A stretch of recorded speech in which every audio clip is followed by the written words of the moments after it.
Kémy Séba, bonsoir. Bonsoir. Nous vous recevons pour une chaîne YouTube qui s'appelle Thinkerview. On vous reçoit dans le cadre de vos activités panafricaines et votre dernier bouquin, L'Afrique ou la mort. L'Afrique libre ou la mort. L'Afrique libre ou la mort, merci. Est-ce que vous pouvez vous présenter succinctement ?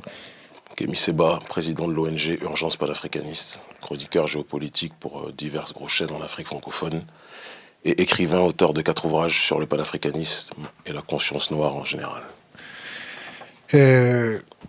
C'est des gens de notre communauté qui nous ont demandé de vous interviewer pour parler du franc CFA, parce qu'en ce moment on s'intéresse au franc CFA et on cherche des gens autour de ça, et on nous a dit que vous étiez très présent en Afrique, que vous aviez un gros public. On vous connaissait pas trop, et puis on a lu votre fiche Wikipédia, et là on a commencé à prendre peur. Bien sûr que si vous lisez la fiche Wikipédia écrite par des gens qui s'arrogent le droit de donner leur vision erronée sur des personnes qui ne connaissent pas, c'est sûr que vous aurez une vision erronée de mon combat. Donc, on va commencer par la fiche Wikipédia, on va essayer de commencer. Donc, Kémy Séba, né Stélio Gilles Robert Capo Chichi.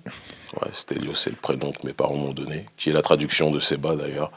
Sauf que Stélio, c'est en italien, et comme vous le voyez à ma tête, je ne suis pas italien, donc j'ai pris un nom africain. Donc c'est bientôt votre anniversaire. Le 9 décembre 80 à Strasbourg, est un activiste politique, essayiste franco-béninois, figure radicale noire. Figure du radicalisme noir et du panafricanisme contemporain. Il officie par ailleurs en tant que chroniqueur télévision en Afrique. Initialement membre francophone de la Nation of l'Islam, Kémy Séba se fait d'abord connaître en France en tant que fondateur et porte-parole de plusieurs organisations, notamment Tribuca, Génération Kémy Séba, toutes deux dissoutes par décret pour incitation à la haine raciale. Pourquoi ça ? Quand on veut tuer son chien, on l'accuse d'avoir la rage ou d'avoir la haine. Sauf que je ne suis pas un chien, et à partir du moment où en France, quelle que soit votre couleur de peau, que vous soyez noir, blanc, arabe, juif ou autre, dès que vous dites des choses qui sortent un peu des sentiers battus, eh bien, on vous accuse d'être quelqu'un qui appelle à la haine. Ça évite de répondre aux débats de fond, aux questions de fond, et de permettre aux gens de dialoguer entre eux. Voilà. Donc, on m'appelle en France le haineux, et paradoxalement, en Afrique, je suis plus que jamais plébiscité pour mon combat politique. Donc, je termine juste les 4 lignes qui restent. Se présentant comme anti-impérialiste et anti-sioniste, il est considéré par de nombreux journalistes et politologues français et étrangers comme un militant raciste, anti-blanc, racialiste et antisémite, ainsi qu'adepte de l'action violente dans les années 2000. Il est également considéré comme un suprémaciste noir. C'est intéressant. Ça, c'est les contes de Walt Disney réadaptés à la France. C'est des sketchs sur lesquels je ne me prononce que très peu parce que je trouve que c'est tout simplement inepte et stupide. Que dès que quelqu'un a un discours qui sort de sentier battu en France, on aime le noir quand il fait du basket, ou quand il s'appelle Kylian Mbappé, quand il fait du football, ou quand il fait du rap. S'il fait le Che Guevara dans ses clips de rap, mais qui se soumet en dehors de ça, ça ne pose pas de problème. Mais dès qu'on pose, juste pour terminer, excusez-moi, des questions de fond, et qu'on parle sur le fond des sujets en tant que tel, qu'on parle de l'élite de l'oligarchie occidentale et de son élite cooptée africaine, qui est une élite tout aussi corrompue. On va y venir, vous en parlez beaucoup dans votre bouquin. Eh bien, on arrive à une situation où on devient quelqu'un qui appelle à la haine. C'est marrant. Quand on a regardé des vidéos, des anciennes vidéos, vous avez encore des cheveux. Ouais. Ça remonte. Beaucoup, c'est ça. Ouais. Je suis devenu Saiyan depuis. Là, ouais, ça manque un peu de jaune sur la tête. Ouais, là. mais je pense que je suis noir et fier de l'être. Pourquoi faire une descente dans la rue des Rosiers? Parce que le Bétard, la Ligue de défense juive, qui sont des organisations interdites aux États-Unis. Terrifié les gars là-bas. Juste, si vous voulez que j'explique. J'explique. Ok. Donc il y avait une organisation qui existe, je suppose toujours, je ne les suis pas, je n'aime pas ce qu'ils font aujourd'hui, qui s'appelle la Ligue de défense juive et le Bétard, qui avait tabassé des Noirs lors de la manifestation en commémoration de la mort d'Ilan Halimi. Et certains de ces Noirs-là, notamment un papa éboueur de 50 ans à l'époque, qui avait pris des coups gratuitement parce qu'il avait la malchance d'être noir durant cette manifestation, était venu nous voir lors de l'une de nos assemblées, l'une de nos réunions, l'un de nos meetings que l'on tenait tous les dimanches à Belleville, en disant qu'il ne comprenait pas qu'il se soit fait tabasser lors de cette manifestation et qu'il voyait que ces gens-là se revendiquaient du Bétard et de la Ligue de défense juive. Ilan Halimi, il s'est fait torturer. Tout à fait. Mais est-ce que je peux continuer l'histoire? Comme ça, après, on revient sur Ilan, sur qui vous voulez. Et donc, partant de ce principe-là, nous, on a pris contact avec donc cette organisation en disant pourquoi vous agressez des Noirs. Si vous avez un problème avec Youssouf Fofana, vous vous adressez à Youssouf Fofana. Ça ne nous pose aucun problème. Mais quand vous commencez à dire Youssouf Fofana, sale noir, les Juifs auront ta peau, et que vous voyez des Noirs, vous tabassez des Noirs, ça me pose problème. Là, on rentre dans l'arène. Si un criminel noir se fait juger en tant que criminel, ça ne me pose pas de problème. Les Noirs n'ont pas plus de droits, ni moins de droits que les autres. Mais si un Blanc tue quelqu'un, on ne dit pas Jean Dupont, sale Blanc, les Noirs auront ta peau. C'est ridicule. On juge le Blanc pour ce qu'il a fait.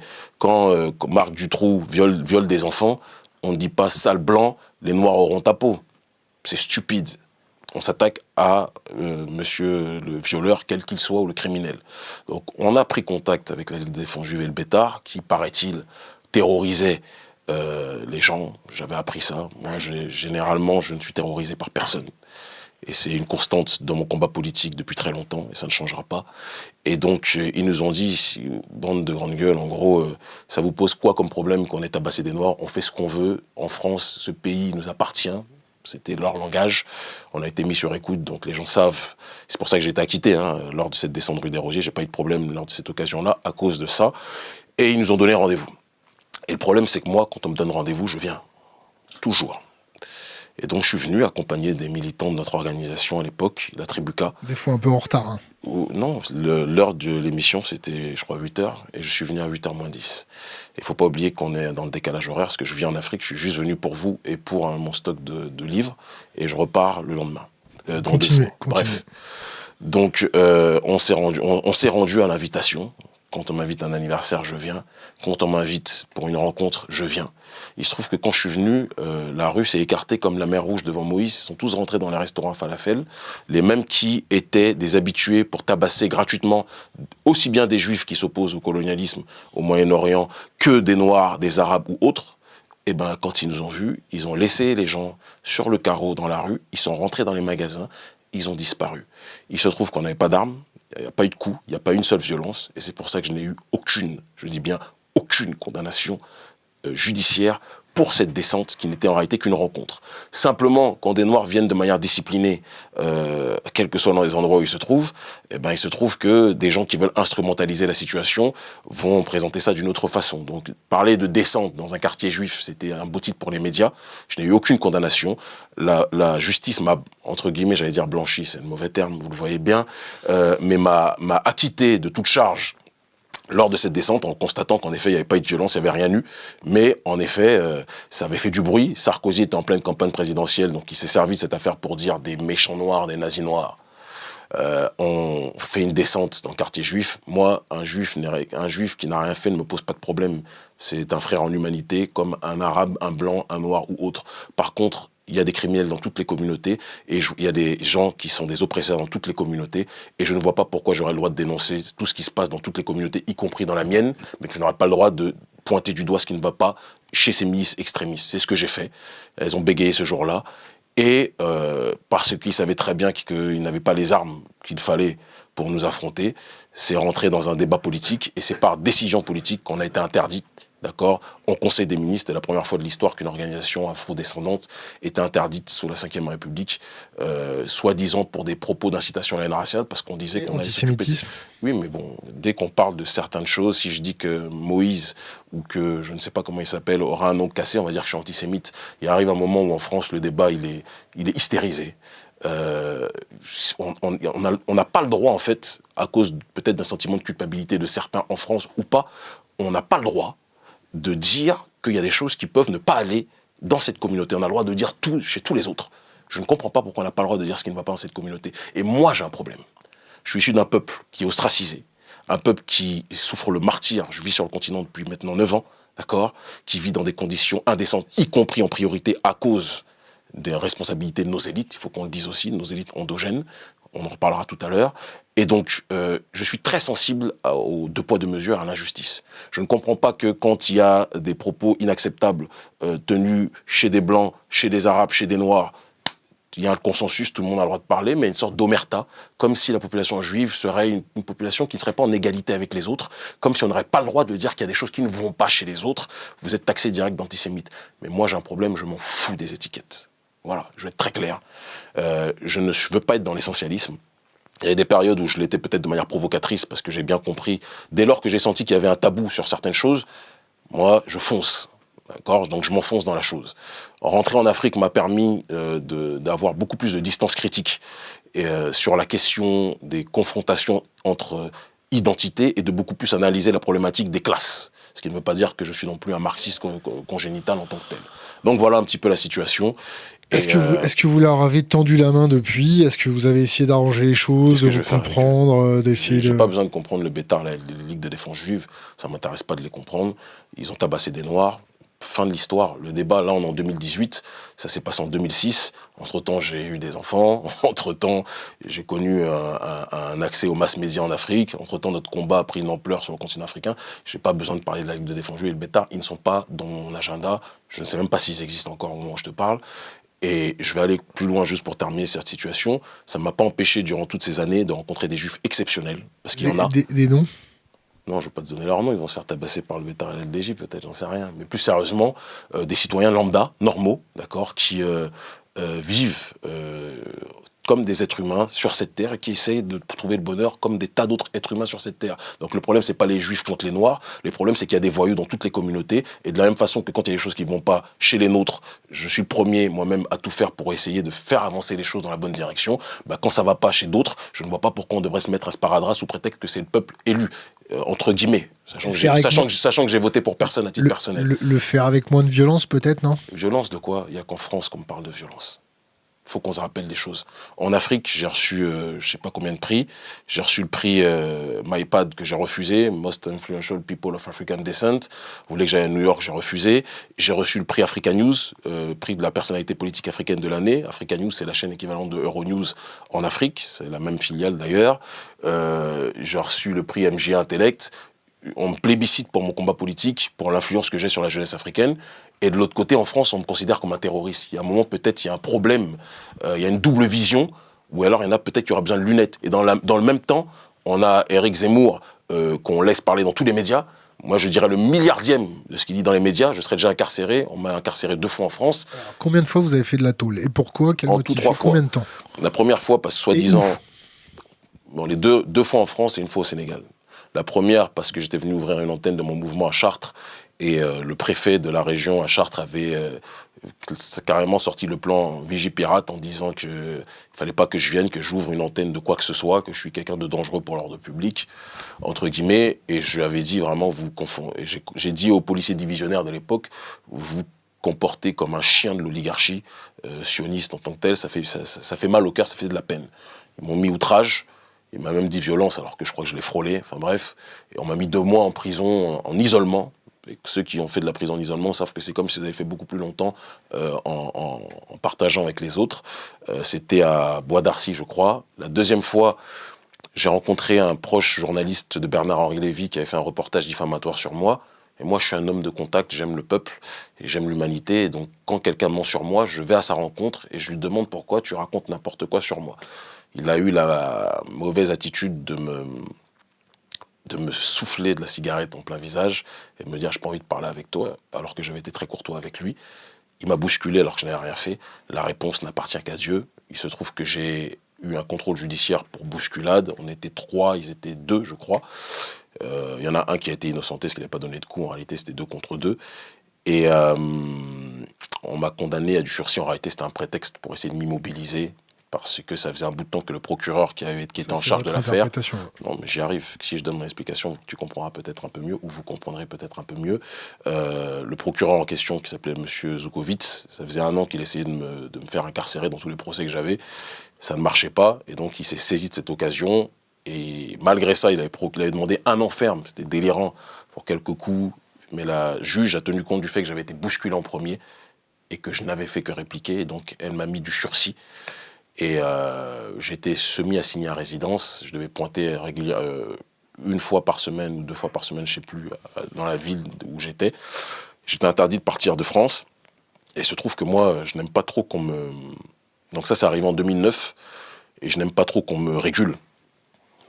Depuis tout petit, j'ai toujours été quelqu'un un petit peu qui était borderline par rapport à la loi. Je n'aime pas qu'on m'impose des choses, j'aime la liberté. Et donc, en 2011, j'ai eu une offre pour être le porte-parole d'une société qui prônait le retour des afro-descendants sur le continent, qui créait des pépinières de renracinement au Sénégal. Et donc, je n'ai pas demandé l'autorisation à la juge en disant « Micheline, est-ce que je peux aller au Sénégal ?» Je suis parti. Et ce qui est intéressant, juste pour terminer dessus, et après, bon, l'histoire du Sénégal, ceux qui doivent la connaissent, ça s'est très bien passé jusqu'à il y a quelques temps. Et paradoxalement, je faisais des allers-retours réguliers entre l'Afrique et la France, parce que contrairement à ce que mes adversaires politiques ont dit, je ne suis pas parti de France, parce que j'avais des ennuis juridiques, sinon je ne serais jamais revenu. Je revenais régulièrement, voir la famille, voir les amis, etc., faire des meetings de temps en temps. On ne me dérangeait pas, parce que les dirigeants français s'étaient dit peut-être que il est rentré en Afrique, c'est bon, il va cesser de nous casser les pieds avec son combat politique pour la souveraineté des populations africaines. Il est dans un truc qui a l'air beaucoup plus de réenracinement culturel. Et en fait, quand j'ai commencé à travailler à la télévision en 2013 et que l'audience a explosé sur le continent africain... C'est quoi exploser ? Bah écoute, c'est que le rapport des Africains à la télévision est très différent des Européens à la télévision qui, eux, les Occidentaux ont beaucoup plus accès à Internet. En Afrique, le rapport à Internet n'est pas encore aussi développé. Tout le monde n'a pas Internet au pays, mais tout le monde a la télévision. Et donc, je passais dans les émissions qui sont diffusées dans toute l'Afrique de l'Ouest. Une des émissions phares qui s'appelait Le Grand Rendez-vous, qui est l'équivalent un petit peu de On n'est pas couché de Ruquier, en moins stupide, je pense, et qui est plus adapté aux réalités africaines locales, où on interviewait des ministres, des artistes, des personnalités du continent africain. Et donc, je crois que Le Grand Rendez-vous a été l'une des plus grosses, a été nommée la meilleure émission, l'une des meilleures émissions politiques d'Afrique de l'Ouest 2 ans de suite ou 3 ans de suite. Et moi, j'avais le rôle de Zemmour. En moins, je ne vais pas rentrer dans trop de détails. Si, on a le temps. Bon, en tout cas, c'est pas l'orientation politique de Zemmour, c'est sûr, sur bon nombre de points. Mais donc, problème avec Zemmour? Non, je vais venir sur Zemmour. J'ai pas dit que j'ai un problème avec lui. Simplement, je trouve qu'il a le droit de dire des choses, toujours face à des personnes faibles. Face à Absatoussi, c'est très facile de dire ce qu'il a dit. Moi, Zemmour, je le vois en face, et on discutera d'un certain nombre de choses. Je n'ai pas de problème quand il dit que quand tu es français, tu veux prendre un nom français. Il n'y a aucun souci. Mais Zemmour, toujours jouer le plus royaliste que le roi, en oubliant que lui-même n'est pas français, d'accord ? C'est un juif algérien, à la base, d'origine. On s'en fout qu'il soit juif. Mais c'est pas la question qu'il soit juif, il peut même être norvégien si tu veux, si ça te rend plus à l'aise, ça te stresse moins. Je vais dire qu'il est norvégien. Il n'est pas norvégien, mais il y a des Norvégiens juifs. J'y arrive. C'est que quelqu'un qui vient d'arriver, ou qui est arrivé il n'y a pas si longtemps, son père était dans un autre pays, et qui veut commencer à monter d'autres communautés, parce que ça arrange ses intérêts, en réalité, son logiciel idéologique, ça me pose problème. Parce que l'axe d'Éric Zemmour, c'est de faire en sorte que les Noirs et les Arabes se fassent taper dessus ou se tapent contre les Blancs et que lui et sa communauté soient du côté des Blancs. Ça devient en gros l'axe judéo-chrétien contre l'axe négro-arabo-musulman. Ben, je trouve que c'est stupide et que c'est ceux qui, généralement, sont des pièces rapportées et qui jouent les rois plus que la royauté elle-même, finissent toujours par être les dindons de la farce. Et donc Éric Zemmour devrait être très prudent dans la manière dont il monte les uns contre les autres. Moi, ça ne me pose pas de problème qu'ils disent qu'il voudrait qu'Absatou s'appelle Julie ou Séverine, mais Zemmour, à mes yeux, n'est pas plus français qu'Absatou. C'est la seule chose que j'ai à dire. Il chante les louanges de la France et ça fait rêver des Français qui, malheureusement, puisque dans leur télévision, il n'y a plus de Français qui parlent. Et il y a très peu de gens qui sont issus de la France, entre guillemets, de souche qui parlent. Donc quand il y en a un qui chante les valeurs dites patriotiques, même s'il n'est pas français, ils sont contents. Mais il arrivera un moment où je pense que la population française va se rendre compte elle-même que le Zemmour en question, c'est quelqu'un qui a un agent extérieur et qui ne roule pas pour les intérêts de la France. Je ferme ma parenthèse par rapport à lui. Et donc quand j'ai fini la télévision, quand je suis rentré à la télévision, partons, et que l'audience a commencé à augmenter, que j'ai rencontré d'Ahmadinejad, que j'ai rencontré des lieutenants d'Hugo Chavez au Venezuela, etc., que j'ai commencé à voyager un peu partout. Prendre un peu de thunes de l'Iran, non ? Non, ça c'est ce que les abrutis disent. Tu sais, je suis surveillé par les services français depuis très longtemps déjà. Lesquels ? Non, il y a les services... il y avait la section antiterroriste du commandant Loriot en 2000... à partir de 2008 jusqu'à 2012, où j'ai eu ce que j'appelle des interviews, c'est-à-dire que j'ai été convoqué parce que surveillé en tant que tel, j'ai jamais posé de bombe, mais pour eux, visiblement, les propos qu'on donne, ça pouvait poser problème par rapport à certains intérêts. Et à côté de ça, il y a les services français extérieurs, je crois qu'avant on appelait ça des GSE, je pense plus qu'on appelle ça maintenant, et je suis suffisamment surveillé pour te dire que si j'étais financé par l'Iran, ça se saurait. Mais moi, j'ai un défaut, c'est que dès qu'on jette un anathème sur moi, ça ne me dérange absolument pas d'être le diable dans le regard de mes adversaires. Donc je ne démens pas. Mais j'ai jamais touché 1 € de l'Iran. J'ai été par contre reçu par Ahmadinejad à 2 reprises. C'est quelqu'un qui apprécie beaucoup mon travail. Si tu veux une confidence, j'ai été reçu aussi au Venezuela par celui qui est maintenant l'ambassadeur du Venezuela en Afrique de l'Ouest, Eddie José Corcega, d'accord, qui apprécie beaucoup aussi mon travail. J'ai été en Russie. D'accord, j'ai été reçu par Alexandre Dugin, un des conseillers des autorités russes qui apprécie beaucoup. Comment vous êtes rentré en relation avec lui? On s'est rencontrés. On s'est rencontrés, j'ai pas besoin de te dire plus. On s'est rencontrés, la connexion s'est faite par des personnes qu'on a en commun et qui apprécient beaucoup mon travail. Et toutes les personnes qui en ont marre de la globalisation, de l'uniformisation du monde, qui en ont marre qu'on veuille imposer un schéma civilisationnel de société au reste du monde, elles finissent toujours par se retrouver. Et donc c'est pour ça que ça me fait rire l'histoire des anti-blancs, parce que je pense qu'il n'y a pas plus blanc que de ce côté-là du Caucase.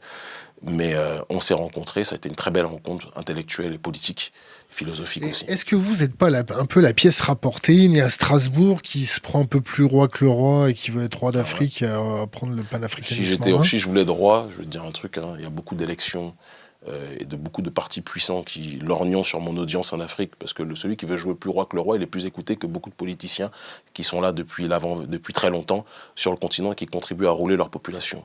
Moi, je risque le peu de choses que j'ai pour un idéal, qui est l'idéal de la souveraineté. Et ça, c'est pas une question de noir contre blanc. Il y a des blancs qui rêvent d'autodétermination, et je les valide aussi. Il y a des arabes, il y a des chinois, des noirs, etc.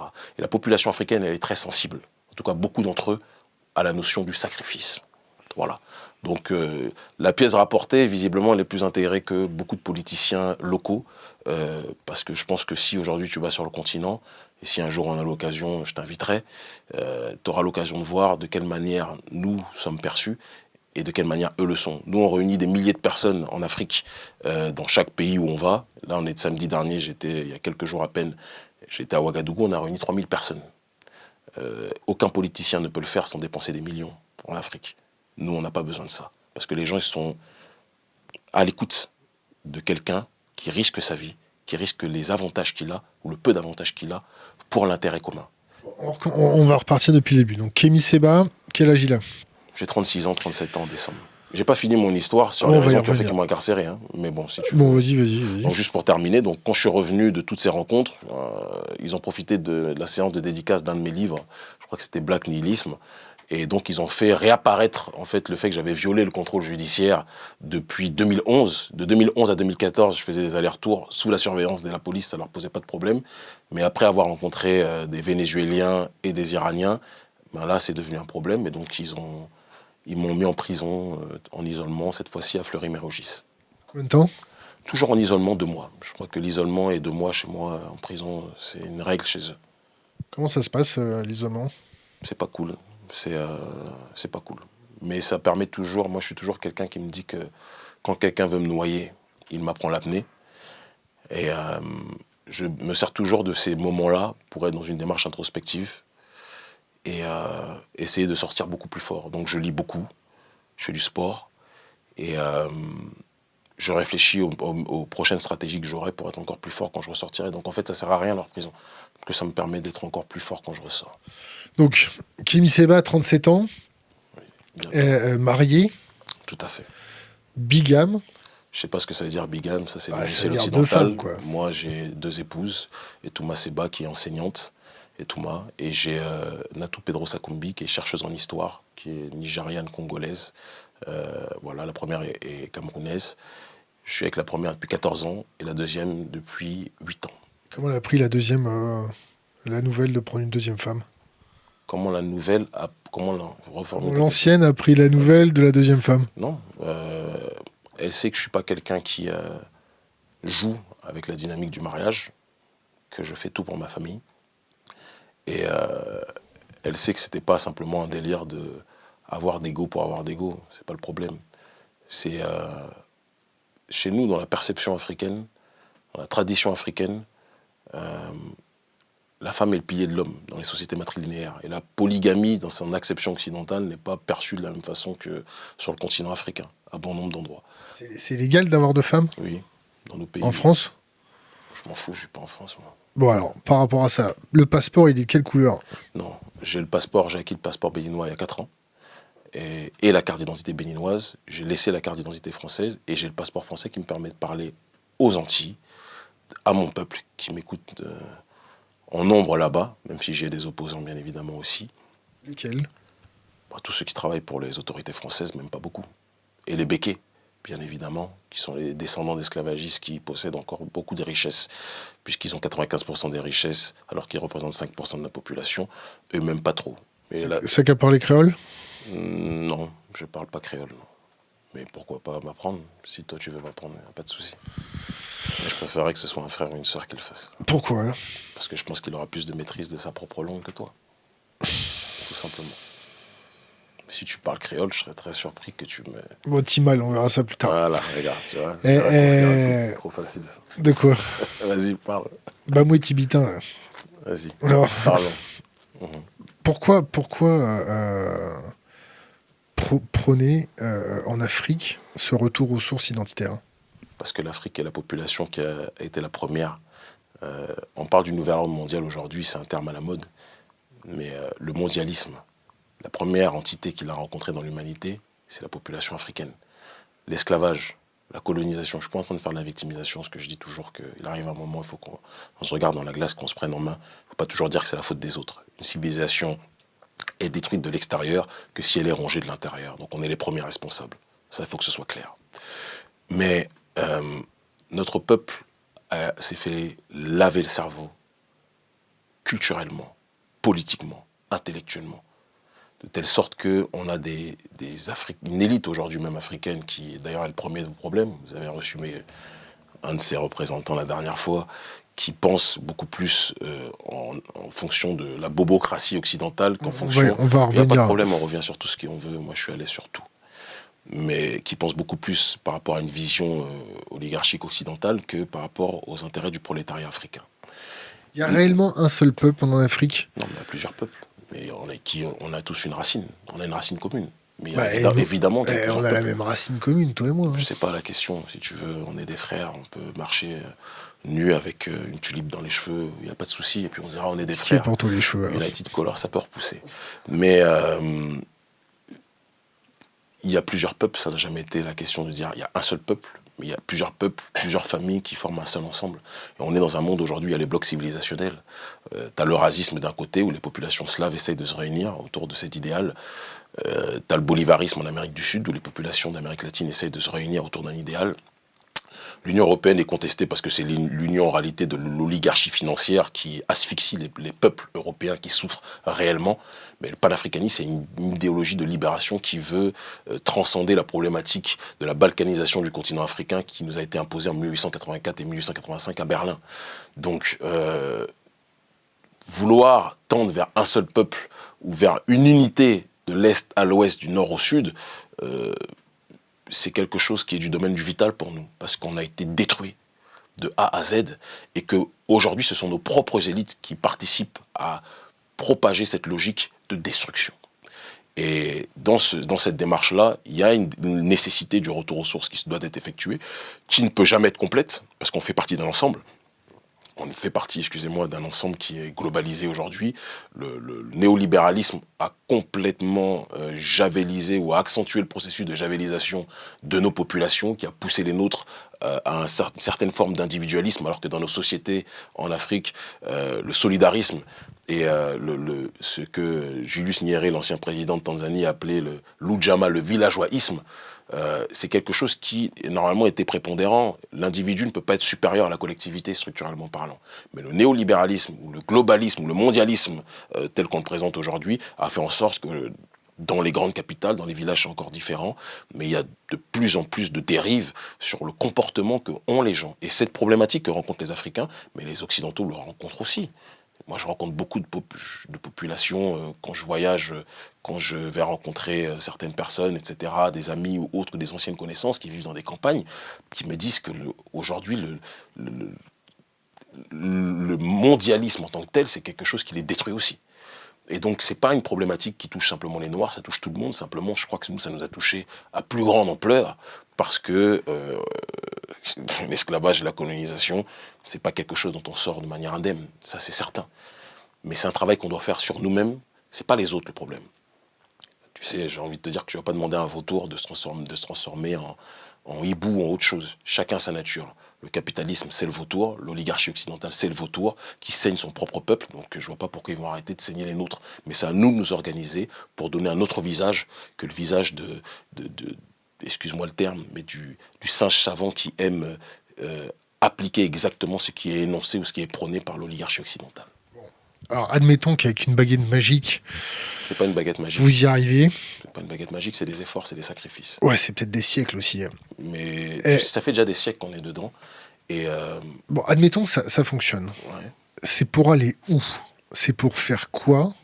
C'est pour une croissance? C'est pour quel type de valeur? On se retrouve nous-mêmes. Moi, je vais enlever déjà un terme, la notion de développement ne m'intéresse pas. Parce que quand on se développe, c'est par rapport à un paradigme précis, par rapport à un baromètre. Voilà. Moi, je n'ai pas besoin d'un baromètre. Le baromètre qui est fixé aujourd'hui, c'est en gros se développer par rapport aux nations occidentales. Je n'en ai strictement rien à foutre de ressembler aux nations occidentales, ça ne m'intéresse pas. Mais l'Afrique a besoin de se reparler à elle-même, de se retrouver elle-même, de redévelopper ses propres schémas civilisationnels, ses propres schémas endogènes. On a nos réalités. Tout à l'heure, je t'ai parlé de l'Ujamaa. Moi, je suis dans cette pensée, dans cette philosophie à 2000%. Je l'ai adapté dans notre pays. On appelle ça alodo. C'est le solidarisme. Alodo, dans ma langue, ça signifie l'aide. Et être dans cette démarche-là, c'est le substrat originel du continent africain. Nos populations ont besoin de penser en fonction de leur propre réalité. Ont besoin de penser en fonction de leurs propres espaces, en fonction de leurs propres environnements. Ils n'ont pas besoin des histoires de PIB, ils n'ont pas besoin des histoires de la Banque mondiale, ils n'ont pas besoin du FMI, ils n'ont pas besoin de toutes ces choses-là. Donc c'est un travail global qui doit se faire, non pas simplement au niveau de l'élite, avec laquelle j'ai un gros problème, mais au niveau de la base. Et donc nous, ce que l'on fait à notre petit niveau dans beaucoup de pays d'Afrique francophone avec notre ONG Urgence panafricaniste, c'est une démarche bicéphale. Une démarche de justice sociale, justement, avec le programme Alodo, qui est soutenu par beaucoup de footballeurs de haut niveau, Nicolas Anelka, Dembaba, etc., des frères, des amis, qui comprennent le combat politique que je mène et qui nous aident à créer des campagnes de microcrédit sans intérêt pour que des mères de famille, parce que chez nous en Afrique, les mamans, c'est le pilier de tout, d'accord, puissent créer des commerces, d'accord, des entreprises qui puissent leur permettre d'être indépendantes et de ne plus être en difficulté économique, sociale. Alors on ne vient pas qu'un coup de baguette magique. On a des programmes qui sont extrêmement structurés par des assistants sociaux qui sont dans notre organisation et qui suivent les mères de famille en question. De l'autre côté, le deuxième axe, je n'ai pas parlé de toutes les actions sociales, c'est l'action de la souveraineté. C'est-à-dire que il ne peut pas avoir de justice sociale sans souveraineté. Nous, c'est notre vision des choses. Chaque peuple a le droit de décider de sa propre destinée. Et il n'est pas acceptable qu'au XXIe siècle, notre économie soit dirigée, décidée, organisée, structurée par l'oligarchie française. Et quand je dis ça, quand je parle de l'oligarchie française, je ne parle pas de la population française de manière générale, d'accord, mais je parle de l'élite française qui se fait des couilles en or, excuse-moi la crudité, en nous dépouillant, en pillant nos ressources minières, en pillant nos ressources naturelles, et évidemment avec le système monétaire et économique que nous connaissons sous l'appellation de franc CFA. Donc, une fois qu'on a rassemblé tout le monde, qu'on s'est mis tous autour de la table, qu'on est dans des valeurs bienveillantes... C'est pas simplement ça, là, tu es en train de présenter ça de manière naïve. Triviale. Tu es en train de présenter ça de manière triviale, ça me fait penser à certains moments qui se lèvent à 5 heures du matin, qui sont sur des pays extrêmement riches, mais qui vivent avec moins de 100 € par mois, d'accord, et qui, parce que le pillage de nos ressources est organisé avec les mafieux qui sont à la tête de nos pays, les mafieux africains, donc des Africains en priorité, et en concubinage incestueux avec l'oligarchie française, elle est obligée de se lever à 5 heures du matin pour vendre de l'arachide au bord de la route, d'accord, pour essayer de nourrir ses enfants. Donc c'est pas le trivial dont tu parles, moi je vois pas ça. Je parle en tant qu'économie continentale. C'est intégrer les marchés financiers, c'est créer un autre système, c'est avoir un système bis. De toute façon, c'est évidemment créer un autre système. Mais avant de revenir à ça, on parle de l'Afrique, moi je parle de l'Afrique de la zone franc, l'Afrique francophone, et les Caraïbes francophones, parce que c'est la réalité dans laquelle nous sommes. C'est une espèce particulière. Quand tu vas dans les pays d'Afrique anglophone, j'ai été assistant de la parlementaire Abike Dabiri au Nigeria pendant quelques mois.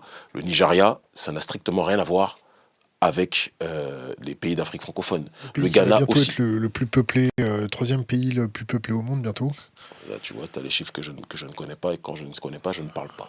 Mais ce que je sais juste, c'est que le colonialisme anglo-saxon a été très différent.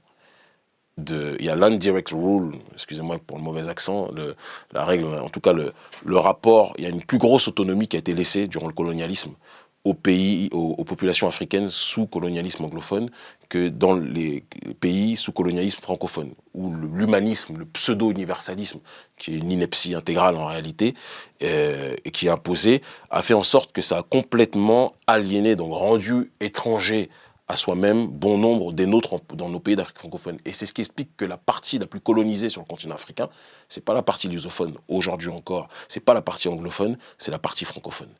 Et ça, c'est en priorité à cause de nous, autres Africains. Et donc, il y a un travail à faire sur ce terrain-là. Muammar al-Kadhafi, pour revenir, puisque tu parles de schéma économique intégré et tout ce qui s'ensuit, avait proposé la problématique du dinar or. Le but était de faire en sorte... argent. Le but était de faire en sorte que nos populations puissent, cette fois-ci, asseoir leur monnaie sur leurs ressources minières en tant que telles. Quand tu regardes nos ressources, le continent africain est l'une des terres les plus riches de la planète. D'accord ? Mais on est toujours dans une démarche de vouloir adosser nos monnaies à d'autres systèmes économiques qui ne sont pas en harmonie avec nos réalités.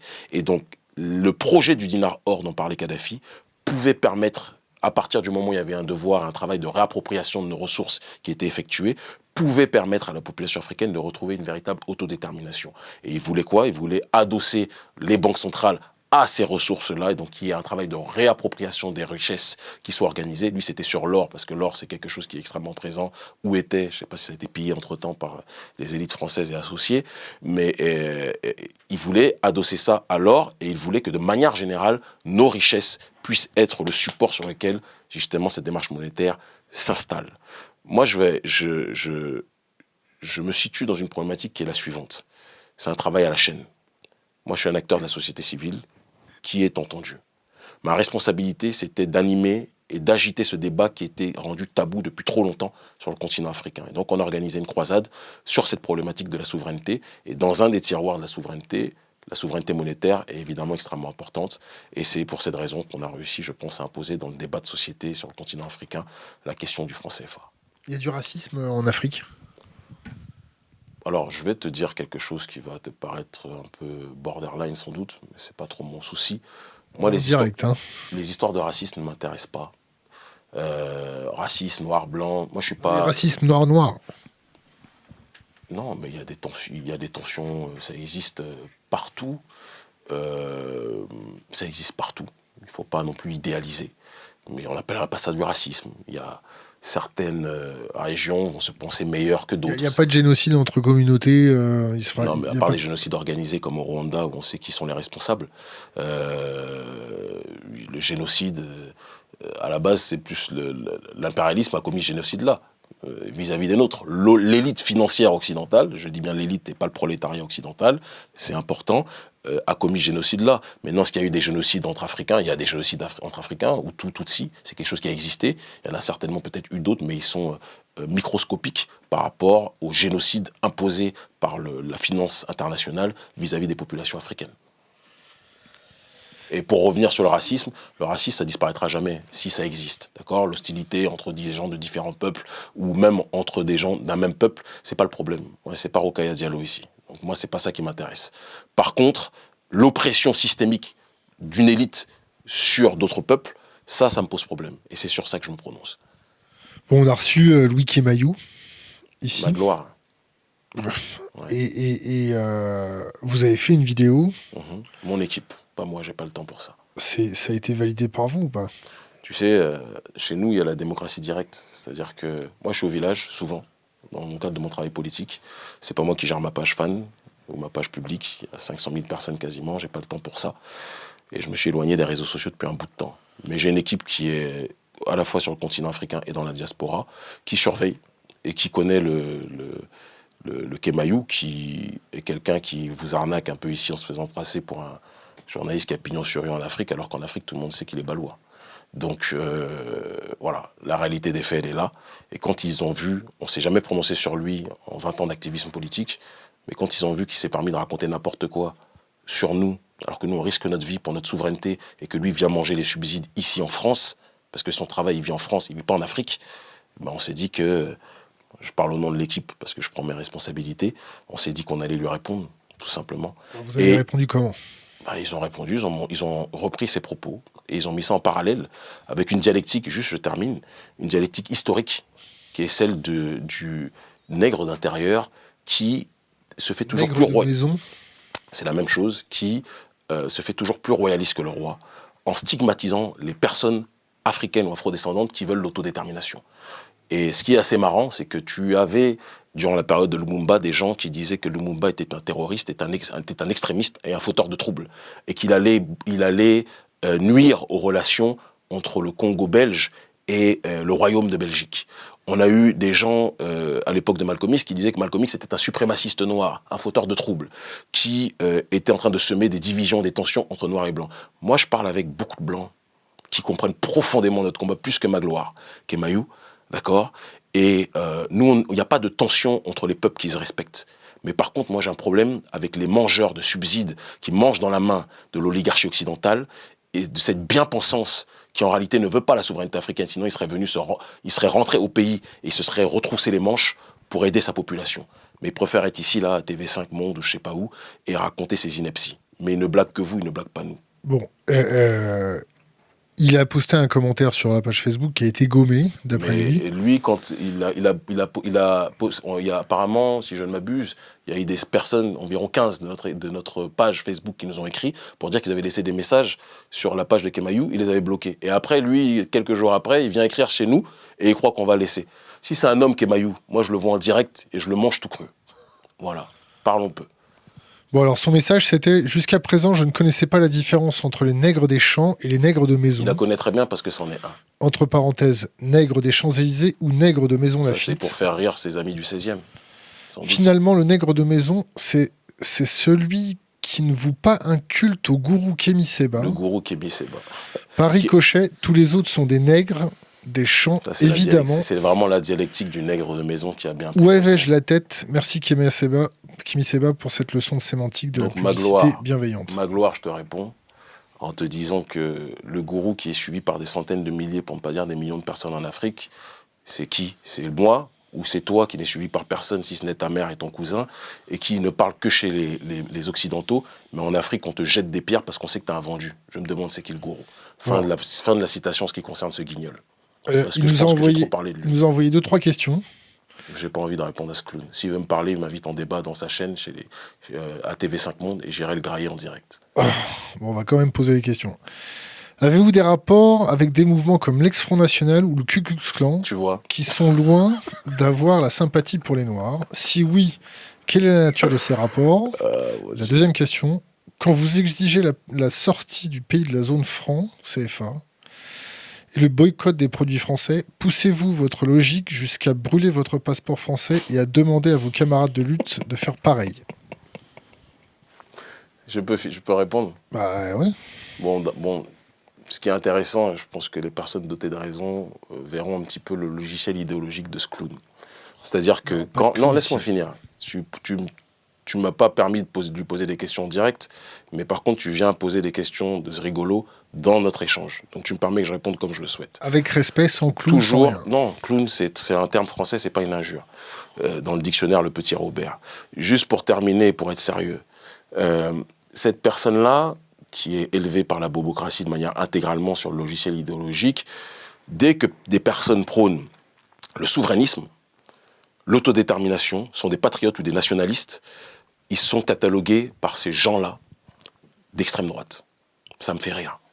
Dans le prolétariat africain que je visite quotidiennement, parce que c'est ma vie, c'est ma dévotion, c'est ma mission, moi, pendant que lui mange ses petits fours, il a d'ailleurs grossi Paris 16e, il y a une chose qui est certaine, je termine, mais c'est pas, non, c'est une constatation. Il y a un adage en Afrique qui dit celui qui est corrompu, il grossit. Ben, il en est une bonne définition. Parce que je l'ai vu il y a quelques temps quand il était aux Acédiques il y a 10 ans, il était beaucoup plus mec que ça. Mais juste pour terminer ce que je dis, et ça me fait rire en plus, c'est jouissif de répondre comme ça, sur ce type, Euh, Moi, je parle avec tout le monde. Je parle avec des gens de gauche, je parle avec des gens de droite, je parle avec des gens de tout le spectre politique dans le monde. Je ne suis pas sectaire, contrairement à lui, qui ne peut parler qu'aux gens que lui autorise, en tout cas que l'oligarchie occidentale lui autorise d'avoir comme interlocuteur. Parce que c'est ça sa réalité. C'est un mec qui est dans un logiciel idéologique, c'est la bien-pensance occidentale, et c'est pour ça qu'en Afrique, ce genre de type n'est pas respecté. Je n'ai pas de contact avec des gens du Front National, pour la simple et unique raison que il y a une époque où j'étais beaucoup plus jeune, où j'étais dans un idéal par rapport au patriotisme. Et je me disais que tous les patriotes de la Terre peuvent se réunir et peuvent marcher ensemble. J'ai compris que avec les patriotes d'Amérique du Sud, c'est facile. Avec les patriotes du Moyen-Orient, c'est facile. Hezbollah, Iran, etc., c'est facile. Mais en France, Et les patriotes d'Israël. mais si ces patriotes d'Israël qui veulent que les Palestiniens ne se fassent pas voler leurs terres, ça ne me pose pas de problème. Le problème, c'est qu'ils ne sont pas très nombreux. Donc juste pour terminer, de l'autre côté, j'ai remarqué qu'en France, la plupart des patriotes, pas tous, parce que j'ai rencontré les patriotes français qui étaient contre la France-Afrique en tant que telle. Ça existe, il y en a, et je les salue fraternellement. Mais j'ai rencontré aussi bon nombre, je ne les ai pas rencontrés physiquement, mais je lis beaucoup, c'est une qualité et un défaut, de Français qui, quand on leur parle de la France-Afrique, disent mais la France a le droit d'avoir sa présence sur le continent africain. Et c'est là que je me rends compte que le patriotisme des uns, il y a une géométrie variable. Moi, quand je suis patriote, je ne veux pas la domination de mon pays ou de mon continent. C'est quoi votre pays? Comme disait Kadhafi, mon pays, c'est l'Afrique. D'accord ? Comme disait Marcus Garvey ou Kwame Nkrumah, mon pays, c'est l'Afrique. Et nos États, qui sont des États fabriqués par l'entité coloniale, ne sont que des départements. Et donc, pour cette démarche-là, je réponds simplement que j'ai rencontré ou j'ai constaté qu'il y avait certains patriotes français qui, eux, ne voulaient pas la fin de l'hégémonie française sur le continent africain. Et c'est là où je dis qu'il y a une limite dans le dialogue ou dans l'accord. Ça ne veut pas dire que je ferme la porte si un Français aujourd'hui émerge en tant que patriote et dit qu'il veut l'autodétermination pour chaque peuple. Pour l'instant, j'en ai rencontré très peu, à part des anonymes sur Internet, ça existe donc. Et je parle avec des gens, je peux parler avec des gens d'extrême gauche, de très nombreux, depuis que je suis en Afrique, qui nous soutiennent dans notre combat politique. Moins les structures auxquelles ils appartiennent, mais à titre individuel, beaucoup. Et donc moi, je ne suis pas sectaire, contrairement à lui. Deuxième question, passeport français, je vais être très clair. Moi, je ne nie pas ma réalité, mon identité. Contrairement à Kemayou, qui est né au Bled et qui a demandé les papiers français, moi, je suis né en France. D'accord ? Vous avez demandé les papiers au Bénin. Voilà. Donc moi, je demande les papiers au Bénin pendant que lui demande les papiers français. Par contre, les papiers français, moi, je suis fiché S, je suis interdit de rentrer dans plusieurs pays. Je suis interdit de rentrer en Suisse, parce que c'est le coffre-fort des dictateurs africains, et ils savent que si je vais là-bas, ils vont... c'est d'ailleurs ce que les autorités suisses ont dit. Hein. Ils sont venus me chercher dans l'avion, comme c'était New York et unité spéciale, en me disant, vous êtes une personne dangereuse pour l'ordre public, vous ne pouvez pas fouler le territoire helvétique. J'ai dit ok, j'étais censé faire une conférence au sujet de la France-Afrique, et donc évidemment des coffres-forts africains dans ce pays. Je suis interdit de rentrer, que je dise pas de bêtises, au Sénégal, où il y a un des plus gros valets du néocolonialisme français, sans doute un copain de Magloire Kemayou, qui s'appelle Macky Sall, qui est le président de la République sénégalaise, qui dit que mon influence est dangereuse pour l'ordre public et que je suis en train de tourner la jeunesse vers l'anarchie anti-française. Ce qu'il appelle anti-française, c'est l'oligarchie française. Parce qu'il sait très bien, en réalité, que je suis plus proche de bon nombre de Français, que moi-même je suis né en France, et que c'est pas ça le problème. Je termine, et je suis interdit aussi de rentrer au Togo, parce que le dictateur Faure Gnassingbé Nyadema n'aime pas qu'on parle de malgouvernance et de corruption. Or, le problème de l'Afrique, c'est pas simplement le néocolonialisme français, c'est aussi la corruption de nos élites qui, lorsqu'il y a un budget de 100%, vont prendre 99% et vont laisser 1% pour le peuple. Et encore pour le peuple, je nuance. Et enfin, je suis interdit de rentrer en Guinée, parce que de la même façon, j'avais dit que j'étais venu pour organiser Guinée-Conakry, organiser un meeting de lutte contre la corruption et la malgouvernance avec les militants locaux. Et comme Alpha Condé se plaint et a peur de l'influence que j'ai en Afrique, eh ben, il s'est organisé pour que je sois interdit de rentrer. Donc voilà. Et donc, si maintenant, moi qui ai acquis la nationalité béninoise à la sueur de mon front, parce que ça n'a pas été facile, je brûle le passeport français, je ne pourrai plus aller voir une autre partie qui compte énormément sur moi dans le monde, qui est la partie des Antilles. Guadeloupe, on les embrasse. Martinique, Guyane. Réunion. Réunion, je n'ai pas encore été, mais ça viendra. Mayotte. Mayotte non plus. J'ai fait Guyane, Guadeloupe, Martinique. Chaque pays où je suis allé, j'ai réuni des milliers de gens, sans payer qui que ce soit pour qu'ils viennent, contrairement aux politicards en France qui sont obligés de donner de l'argent pour que les gens viennent. Donc tout ça pour te dire que moi, la différence entre Magloire et moi, c'est que moi, je me suis battu pour avoir une nationalité africaine. Lui s'est battu pour avoir la nationalité française et pour manger ici, vivre ici et ne venir peut-être avec un masque sur la tête qu'une fois par an au Cameroun, dans son village natal, puis il repart à Paris. Moi, je vis en Afrique depuis 9 ans. J'y suis tout le temps. Je ne vis pas comme un expat. Je vis comme un Africain qui se conforme aux réalités africaines. Et j'ai sacrifié un équilibre même familial et économique que j'avais au Sénégal où j'étais installé, où j'avais un bon poste à la télévision, pour des convictions politiques, en brûlant le billet de franc CFA. J'ai été expulsé, j'ai été incarcéré. Magloire ne peut pas connaître ça. Donc je ne peux pas parler avec ce genre de clown, qui est un mot dans le dictionnaire français. Je préfère parler avec des gens qui ont une vision des choses un peu plus dense. Bon, comme vous l'avez appelé clown, on va reprendre une de ces questions. Donc en fait, c'est une interview de Magloire. Mais pourquoi il ne m'interviewe pas sur TV5 ? Non. Alors, l'implication de Idriss Déby, le chef d'État tchadien, dans la lutte contre le terrorisme au Sahel, est très appréciée par la France. Tout à fait. Et il est souvent présenté comme un ennemi du franc CFA. Pourtant, son pays en fait toujours partie. Qu'en pensez-vous ? Très clairement, moi, là, il apprend, j'ai envie de dire qu'il pisse dans un violon, parce que tout le monde sait cette réalité-là, que Idriss Déby est quelqu'un qui a d'abord été placé par la France-Afrique. C'est évident, c'est pas un secret. Il se trouve que des proches à lui, à un moment, l'ont sensibilisé sur la question du CFA, et il l'a constaté comme n'importe qui doté de raison que c'était un scandale politique, un scandale économique. Et il se trouve que Déby est un extraordinaire militaire qui a un gros poids en Afrique centrale, et donc c'est un ami. De pion, il est passé à allié de la France-Afrique. Kemayou, il n'est pas français, au fait. Hein. Mais oui, d'accord, mais en tout cas, il vit ici. Juste pour terminer. Ah, c'est bien. Il t'appelle carrément, vous avez carrément le contact direct. Voilà, je vois que vous êtes intime, méfie-toi, serre les fesses. Mais juste pour terminer et pour être. T'es pas encore petit... sorti, hein, méfie-toi. Hein. Sorti de quoi ? Ah non, c'est toi, méfie-toi. Bref, donc il n'est pas français, mais en tout cas, il vit en France et c'est ici qu'il mange les petits fours, pas en Afrique. Et donc, peut-être qu'il va le rappeler pour dire, ah non, je suis là en Afrique 30% de l'année. Mais donc, plus sérieusement, où est-ce qu'on en était ? Parce que je me perds avec Magloire. Le Tchad. Le Tchad, donc on sait que lui, Magloire Kemayou, a déclaré que, en effet, Idriss Déby était un pion de la France-Afrique, comme des milliards d'Africains qui pensent la même chose.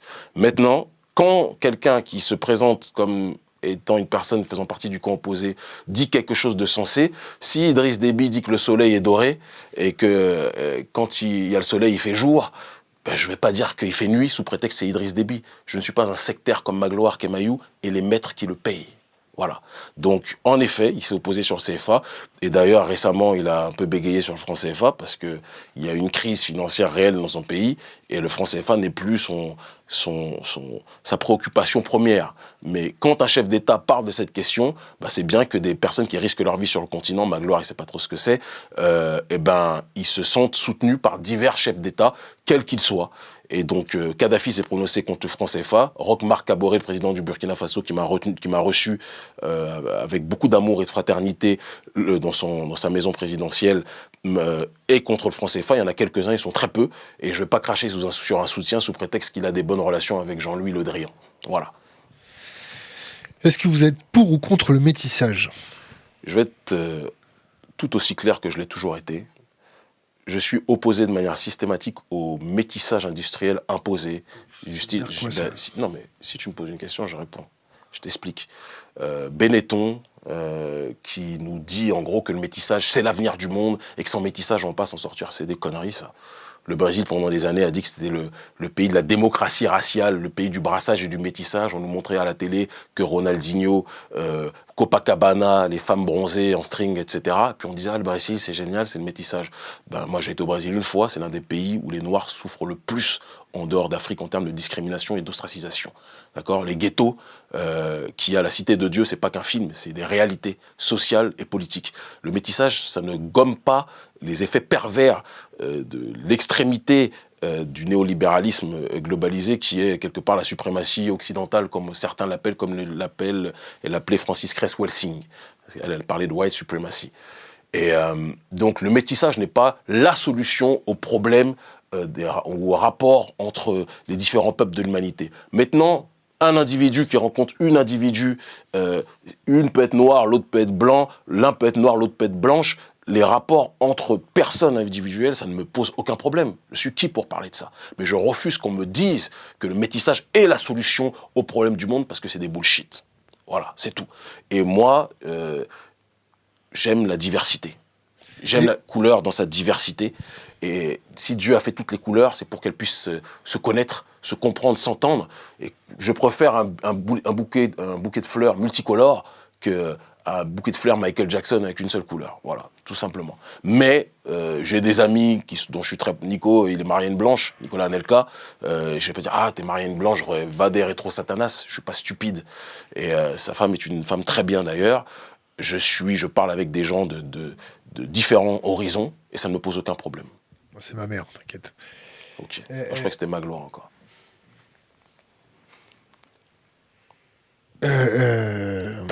Bonjour maman. Pardon. Les enfants, tu vas les regarder comment? Ça va être des noirs ou ça va être des blancs?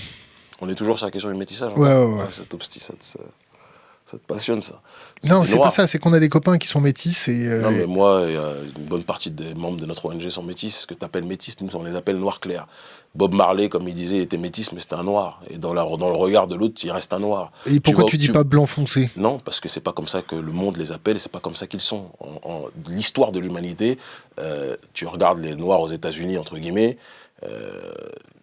je pense à Mojora Hashim Zinga du NBPP, du New Black Panther Party, tu regardes sa tête, c'est un métis, ce que tu appelles métis en tant que tel, mais dès que tu as des ascendances africaines, ça ressort et tu es considéré comme noir, comme nègre, dans le monde dans lequel nous vivons. C'est comme ça. Et c'est pour ça que la quasi-totalité, à part ceux qui sont complètement aliénés, mais la quasi-totalité de ce que toi tu appelles métis se considère comme des noirs clairs. Va demander à Booba, le rappeur, s'il se considère comme un blanc foncé. Un blanc foncé. Il va dire que c'est un noir. Bob Marley se considérait comme un noir, et c'est ce qu'ils sont, des noirs clairs, noirs foncés. Moi, je m'en fous. En fait, le métissage, ce que tu appelles le métissage, c'est parce que le système dans lequel on vit est tellement devenu barbare qu'on est obligé de commenter le rapport entre les différents peuples en tant que tels, et on veut les mettre dans des cases. Mais un homme noir qui va avoir un enfant avec une femme blanche ou une femme noire qui aura un enfant avec un homme blanc, elle peut scander qu'elle est métisse en France, mais l'enfant dans la rue sera vu comme un noir, clair ou foncé, peu importe. Voilà, c'est tout. Je passe un bonjour à Rachel, qui est ma grande sœur et l'une des cadres de notre mouvement depuis 20 ans, qui est une journaliste, d'accord. Dis bonjour aussi à ta mère, non? C'est important, non? J'ai dit bonjour juste avant. Bon, voilà. Peut-être qu'elle me regarde en direct, je suis pas sûr.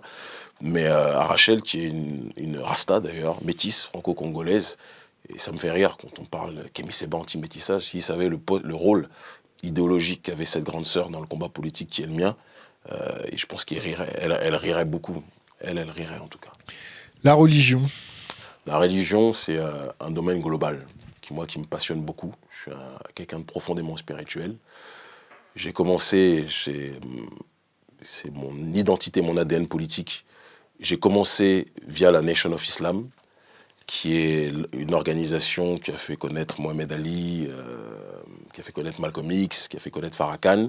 La personne qui m'a influencé dans ce mouvement, et qui a été ma source d'inspiration pendant des années, même si aujourd'hui, en vieillissant, je nuance certaines positions qu'il avait, mais que j'aime profondément, qui est mon grand frère, c'était le docteur Khalid Abdul Mohamed, qui était l'ancien porte-parole de la Nation of Islam, qui a été expulsé, interdit pour des propos trop subversifs sur l'oligarchie juive aux États-Unis.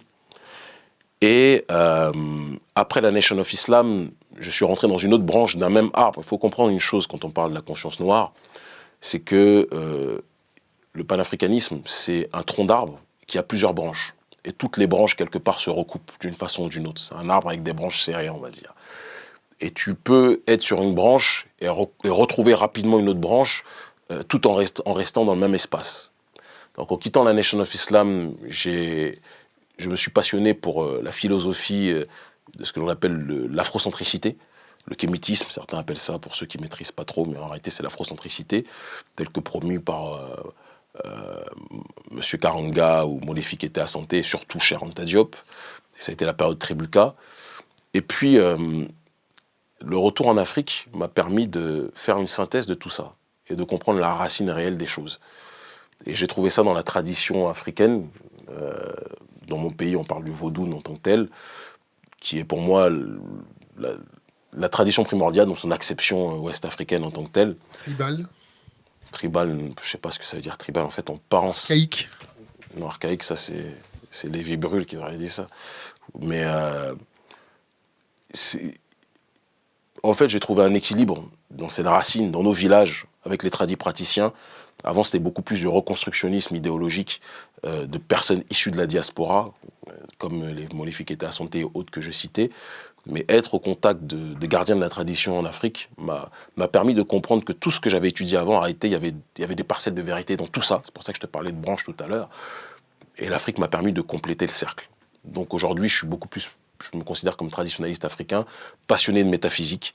Et celui qui se passionne de métaphysique, il va trouver des choses qui sont intéressantes partout. Donc, que ce soit dans l'islam, que ce soit dans le christianisme, que ce soit dans le Kebra Negas des Rastafari, que ce soit dans des tas de choses, moi je vois une présence similaire sur bon nombre de points. Question d'Internet. Pourquoi l'islam est-il le plus légitime dans le mouvement panafricain plutôt que le rastafarisme? C'est pas vrai, le rastafarisme est plus légitime dans le mouvement panafricain que l'islam. Le rastafarisme a été un support doctrinal extrêmement puissant. Et je passe le bonjour à Père et Mère Dja, qui sont des monuments du panafricanisme francophone, qui sont mes deuxièmes parents. Ça a été un ciment du panafricanisme en tant que tel. Marcus Garvey, qui est l'un des géants, des pères fondateurs du panafricanisme, est considéré comme un prophète par le rastafarisme, pour que tu comprennes un petit peu les choses.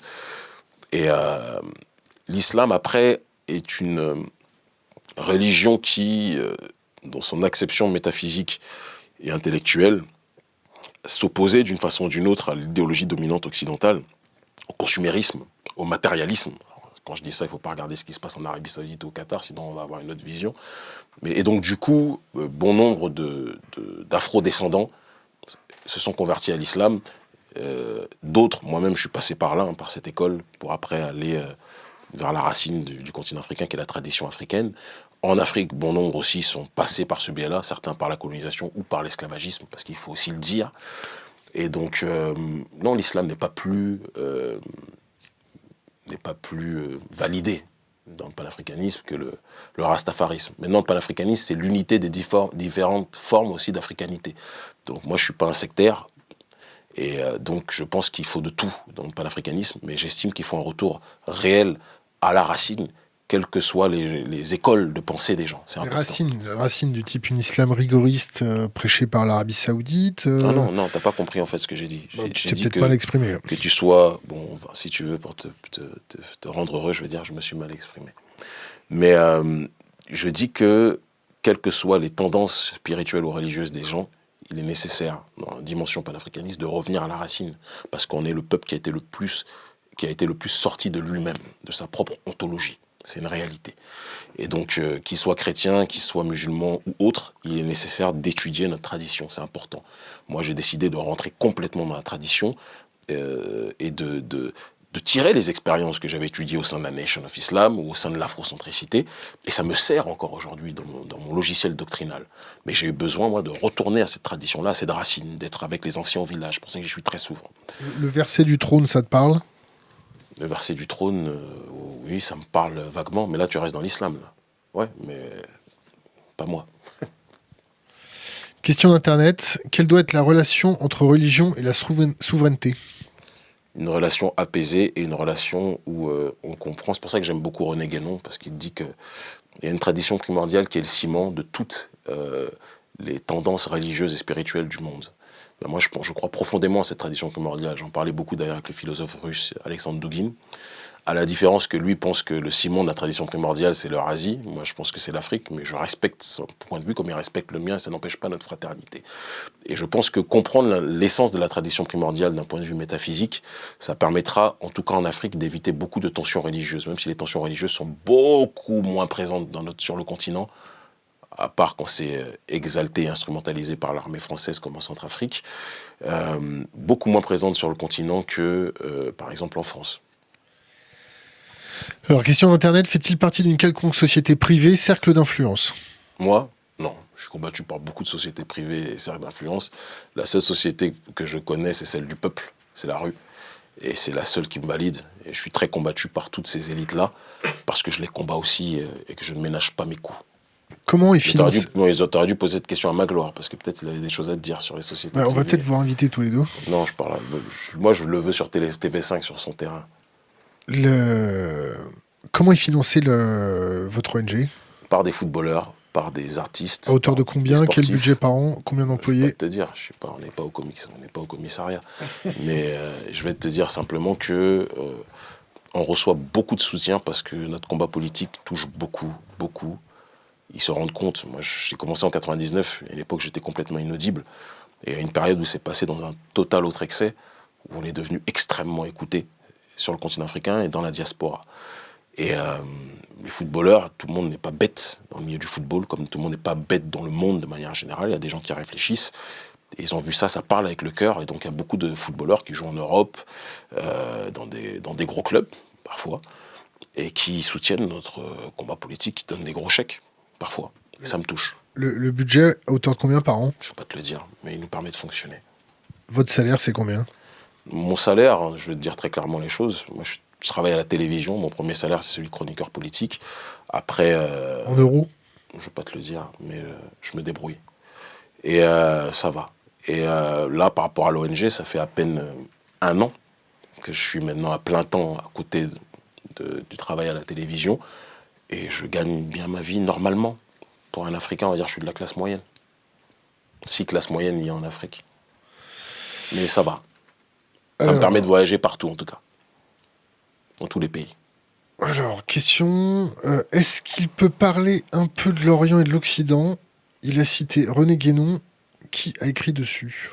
Ah ouais, très bien, je peux en parler des heures. Après, je ne sais pas si c'est le sujet principal de notre combat politique, mais pour moi, l'Occident et l'Orient, ce ne sont pas que des zones géographiques, ce sont aussi des espaces et des réalités métaphysiques.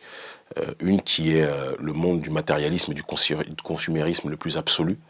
Et une autre, et c'est pour ça que je te dis que c'est pas géographique, parce que tu vas au Moyen-Orient aujourd'hui, il y a le consumérisme aussi, il y a tout, il y a le matérialisme le plus absolu, le plus clinquant, il suffit que tu ailles au Qatar ou en Arabie Saoudite, tu vois ça.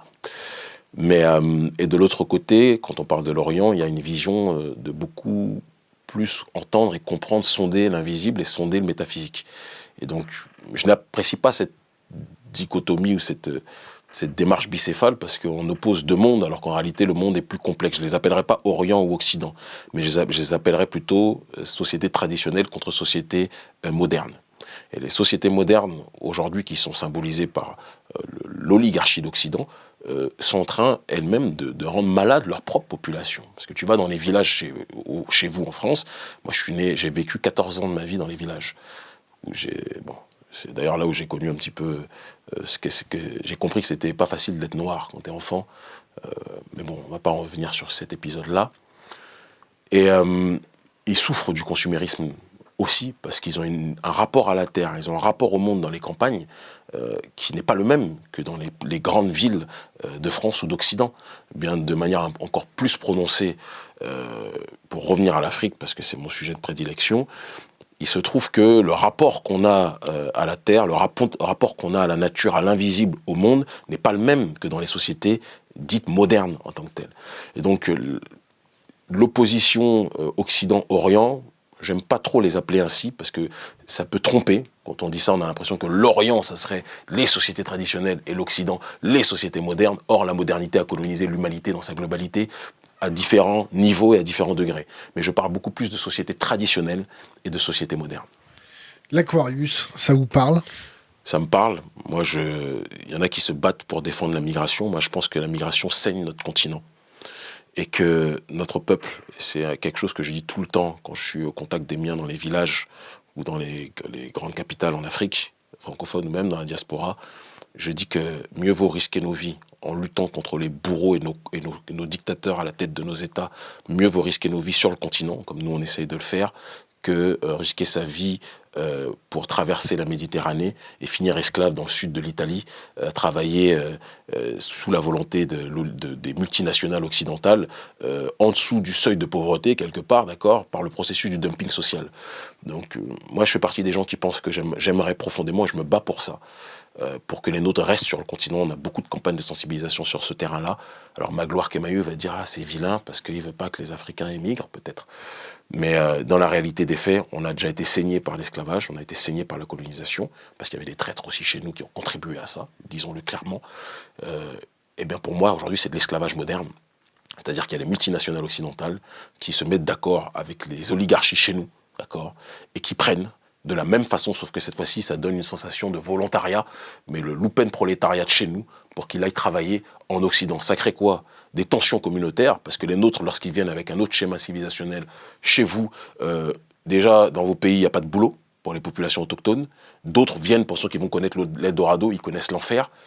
Il y a des tensions qui peuvent être évitables et qui ne sont présentes que parce que l'oligarchie occidentale et l'oligarchie africaine sont en concubinage pour justement se faire le maximum de blé. L'Aquarius, tu sais, c'est un bateau c'est la réponse que je viens de te donner. Qui vient sauver des gens. C'est bien, c'est pas bien. Qui vient sauver? C'est qui dit sauver? Ils sont en train de boire la tasse quand même.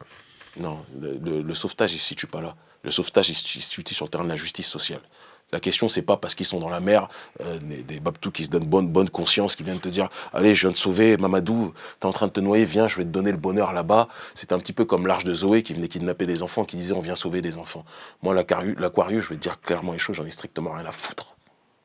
Ok? Comme ça te permet de comprendre ce que je pense. Le vrai problème, si l'Aquarius veut aider les Africains, qu'ils nous soutiennent dans notre démarche d'autodétermination vis-à-vis du néocolonialisme occidental, du néocolonialisme français et vis-à-vis des criminels que sont nos présidents à la tête de nos États. C'est ça que l'Aquarius devrait faire pour nous aider. Pas prendre ces gens et les ramener ailleurs que chez eux, alors qu'ils peuvent contribuer à nous permettre de nous enraciner et de lutter solidement comme nous on le fait sur le continent africain. Donc moi, désolé pour ce discours politiquement incorrect, mais là, l'Aquarius, j'en ai strictement rien à cirer. Et il charme la bien-pensance française ou occidentale, mais j'en ai rien à foutre, moi, de l'Aquarius, très clairement. Il veut simplement sauver des gens. Non, qui sauve déjà les leurs. Il y a beaucoup d'SDF en France. Je ne comprends pas pourquoi l'Aquarius n'essaie pas de sauver déjà les SDF français qui meurent en hiver sous moins 5 degrés. Oui, ils ne sont pas en Méditerranée. Non, mais l'Aquarius, c'est des Français, non? C'est multinationalité. Ah d'accord, européenne. Mais il y a assez de gens qui meurent en France ou en Occident qui s'en occupent et que nous, on s'occupe des nôtres. Charité bien ordonnée commence par soi-même. On va passer à la suite.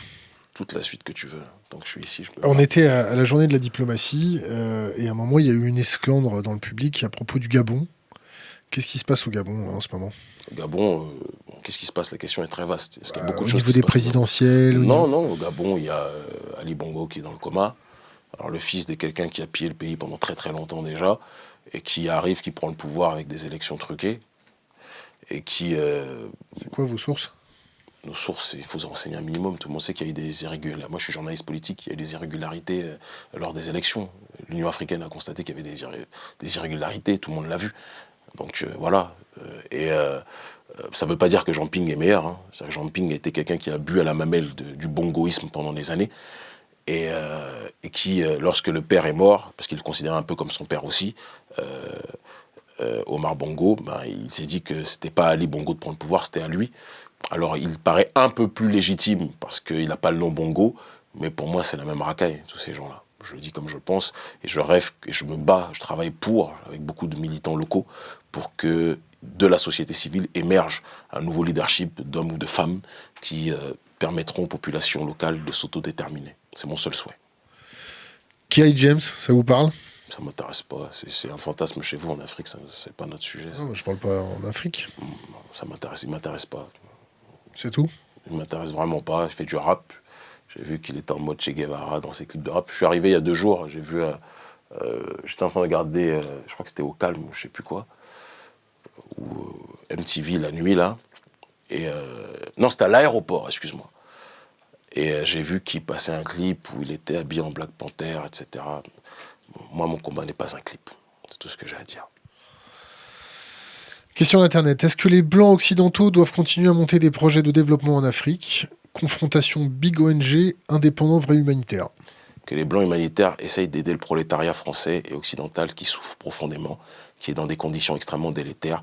Et le meilleur service qu'ils puissent nous rendre, c'est qu'ils laissent les Africains se débrouiller eux-mêmes. Question d'Internet. Envisage-t-il une convergence des luttes entre le populisme européen et les mouvements panafricains? Moi, la convergence des luttes, je pense que c'est la banane du siècle. C'est un mot qui est à la mode en banlieue, puisque les communistes et les marxistes, ils ont un petit peu matrixé la rue en Occident. Et donc on dit non, avant de penser noir ou avant de penser arabe, pense à classe sociale, banlieue qui va s'allier avec les campagnes, etc. Moi, c'est pas mon logiciel.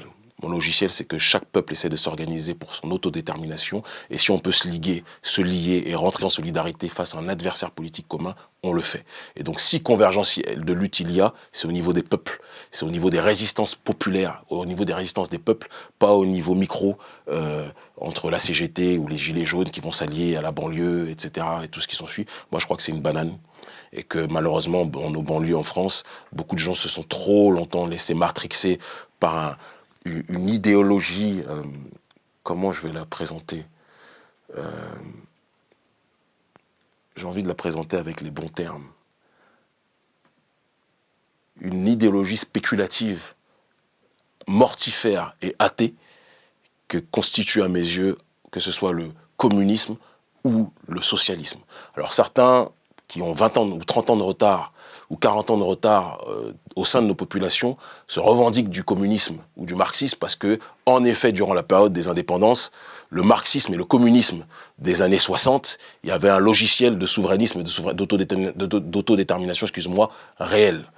Mais il y a une réalité que l'on constate aujourd'hui, c'est que depuis l'effondrement du mur de Berlin, le communisme aujourd'hui est rentré complètement dans le logiciel du globalisme néolibéral de manière générale, même s'il est contre un néolibéralisme économique, il est pour un néolibéralisme sociétal. Et nos populations africaines n'ont pas à être confrontées, n'ont pas à s'adapter, que ce soit à ce libéralisme, à ce socialisme ou à ce communisme. Il faut qu'on se réinvente nous-mêmes. Et je reprends le logiciel de Julius Nyerere qui parlait d'une nécessité d'un socialisme endogène et pas avoir besoin, pour paraître intelligent, de se revendiquer de Karl Marx qui n'a jamais vécu nos réalités. Alors, autre question d'Internet. Est-ce que séparer l'Afrique et l'Europe, c'est sectariser? Y a-t-il une certaine échelle de sectorisation nécessaire? Non, mais de toute façon, géographiquement, on est séparés, mon frère. Donc, à moins qu'ils veulent faire sur la même terre, quand même. Ouais, mais il y a la Méditerranée qui nous sépare. C'est toi qui as dit il y a quelques secondes qu'il y avait certains êtres humains qui se noyaient dedans. Donc c'est qu'il y a une séparation. Et géographique réelle. Et maintenant, ensuite, l'Afrique et l'Europe, c'est pas moi qui ai décidé d'appeler ces continents différemment. Hein. Donc la séparation, elle existait avant ma naissance en 1981. Maintenant, je dis simplement que je pense qu'on a vu ce que ça a donné la relation France-Afrique et que quand on voit qu'il y a une sodomie continuelle, sans pansement qui est effectuée, il arrive un moment où il faut qu'on serre les fesses, tout simplement. Je te parle avec poésie. Avec une poignée de gravier, quoi. Ouais, si tu veux. Question Internet. Thomas Sankara est-il une inspiration pour lui? Prendre un pays et mettre en place sa vision des choses? C'est un grand frère que j'aime profondément, que j'aime infiniment. Et il fait partie des raisons pour lesquelles... Il s'est fait dézinguer. On va tous mourir. Hein. Il y en a qui vont mourir parce qu'ils ont trop collé leur petite, comme on dit dans le morceau. Il y en a qui vont mourir parce qu'ils ont mangé trop de cheeseburgers. Il y en a qui vont mourir parce que lors d'un jogging, ils vont faire une crise cardiaque. Il y en a qui vont mourir parce qu'ils seront rafalés. Moi, je vis avec la constante des menaces de mort depuis de nombreuses années. Par qui? Par des gens, ils vont pas dire je m'appelle Jérôme Duchemin et j'habite 9 rue de Pradelle, mais par des gens de toute tendance, des personnes qui n'aiment pas ce que je dis sur le néocolonialisme français et qui trouvent que je suis dangereux pour les relations entre oligarchie française et Afrique de manière générale. Il faut aussi comprendre qu'il y a aussi des Africains qui ne veulent pas, vous en avez interviewé un la dernière fois, qui ne veulent pas une cessation de relations entre la France et l'Afrique. Il y en a qui ne veulent pas que le maître cesse de diriger la plantation. Ben moi, je veux brûler la plantation. Et quand on aura brûlé la plantation, et ça va venir, c'est pas un problème de noir contre blanc, c'est un problème de prolétariat mondial contre une élite apatride. Et ben quand ça va venir, on pourra se parler de peuple à peuple avec fraternité.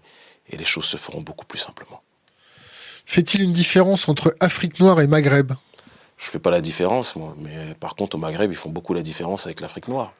Alors, il ne faut pas essentialiser. Moi, je fais partie des gens qui pensent qu'il y a des gens, j'en connais, parce que j'ai fait tous ces pays aussi, dans le cadre de meetings sur le panafricanisme.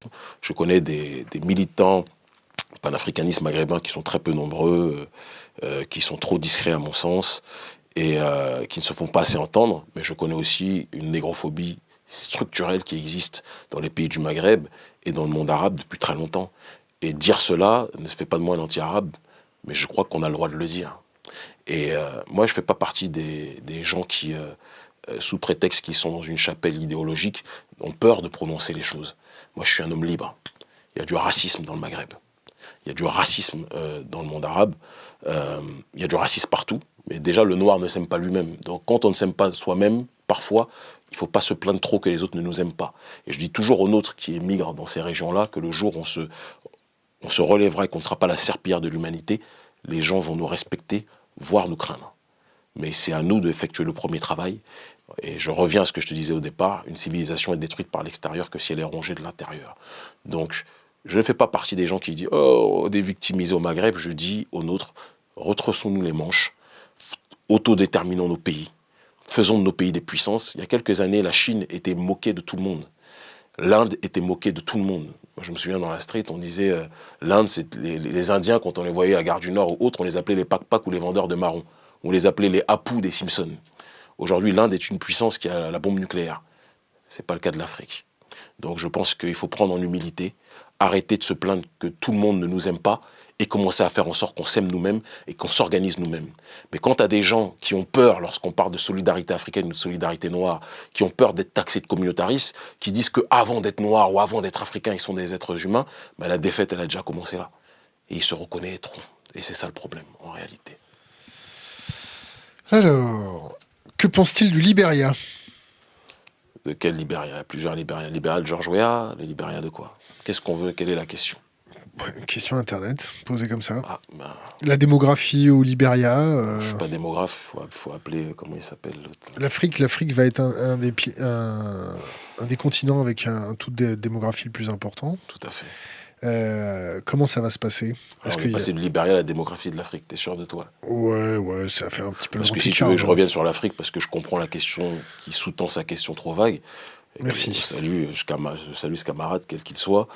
Il veut parler du fait que l'expérience peut-être du Libéria au départ était malheureuse, quand des esclaves afro-américains sont descendus au Libéria. Exactement. Oui, mais il faut parler aussi de la manière dont les rapports et les tensions ont été instrumentalisés par l'oligarchie britannique dans cette zone. Parce que je vais te donner un autre exemple. Moi, je suis issu du Bénin. Au Bénin, il y a des esclaves, entre guillemets, j'aime pas ce terme, mais des esclaves afro-brésiliens qui sont revenus au Bénin. Il n'y a jamais eu de guerre entre les esclaves afro-brésiliens, moi j'en ai même dans ma famille, d'accord, qui sont revenus au Bénin, et les personnes et les populations locales. Il n'y a jamais eu de guerre. Il y a pu avoir des périodes où chacun se regardait en chien de faïence, etc. Mais aujourd'hui, tu vas, d'ailleurs, le président de ce pays-là, ce n'est pas un esclave afro-brésilien, mais c'est quelqu'un qui est issu, je crois, de la diaspora, Patrice Talon, il est président de la République du Bénin.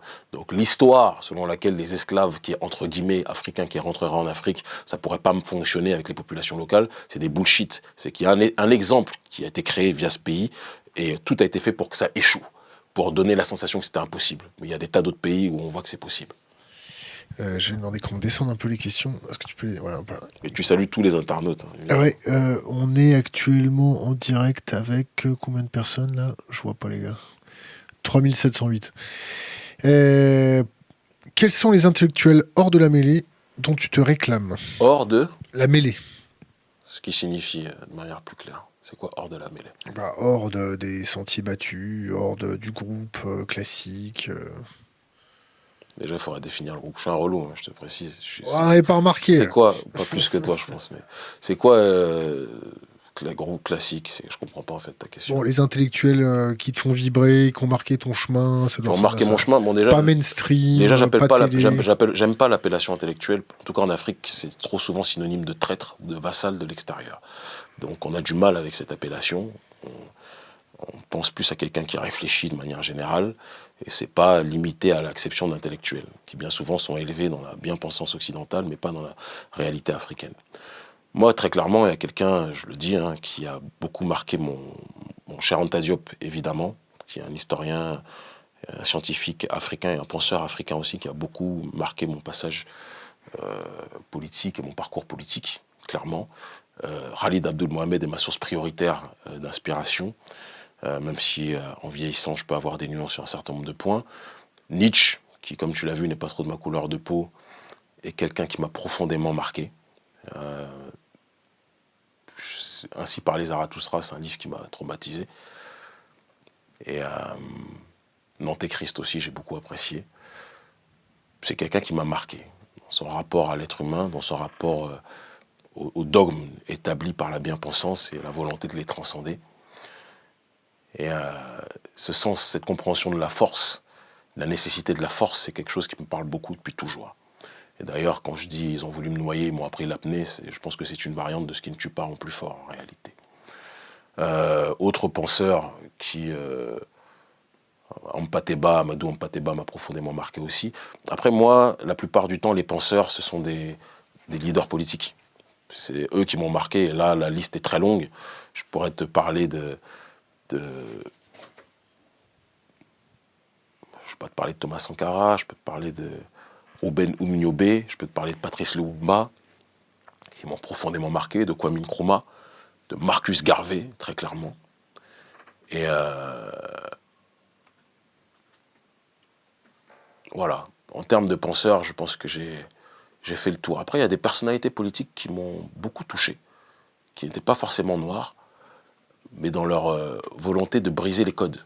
Un mec comme Pim Fortuyn, qui pourtant est loin d'être dans mon camp politique, qui serait, s'il était vivant, un adversaire, le leader nationaliste néerlandais, qui n'aimait pas trop les gens qui venaient, les immigrés ou autres. Hein. Donc la question n'est pas d'être d'accord ou pas sur le fond, mais il a fait sauter les verrous de la bien-pensance. Et moi, j'aime bien les mecs qui font sauter les verrous de la bien-pensance. Il était assassiné en 2002, je crois, un an après Khalid Abdul Mohamed, qui lui est décédé officiellement d'une rupture d'anévrisme. Et c'est un blanc pur jus, mais je n'étais pas d'accord avec ses idées, mais j'aimais sa façon de communiquer. Thug Life, ça veut dire quoi? Ah, ça, là, tu as parlé de l'acronyme de ma vie. La haine que tu insères dans l'esprit d'un petit enfant pourra détruire n'importe qui. The hate, j'aime pas parler en anglais parce que mon anglais n'est pas bon, même si je le comprends parfaitement. Pas de problème ici. Hein. Non mais bref, ça va être vu par d'autres qui n'auront pas ta tolérance. Donc je te l'ai traduit en français. C'est la devise de Tupac qui a été... Là, tout à l'heure, tu as parlé d'un rappeur qui ne m'intéresse pas trop, mais Tupac, par contre, m'intéresse profondément. Parce que sa réalité, c'était une réalité réelle du Black Panther Party, réelle. Et la vie de Tupac, ça a été le parapluie, moi, de ma vie. Quand je suis arrivé, j'ai vécu 14 ans, comme je te le disais, en province, où j'ai connu une négrophobie que tu ne peux pas imaginer. Parce que comme dirait Booba, qui est un capitaliste, un consumériste, que je combats totalement, hein, mais rapologiquement, je le trouve meilleur que les autres, qui disait, à l'époque où les Noirs n'étaient pas à la mode, c'est une réalité, dans les années 80, les Noirs n'étaient pas à la mode, bien que je condamne profondément son consumérisme et son capitalisme, je le précise. Et j'ai morflé durant ces 14 premières années, comme peu de Noirs en région parisienne ont morflé. Et quand je suis arrivé à 15 ans en banlieue parisienne, pour moi, les contrôles de flics, je suis arrivé avec ma mère seule, parce que mes parents étaient éloignés géographiquement, voilà, pour diverses raisons, je ne rentre pas dans trop de détails.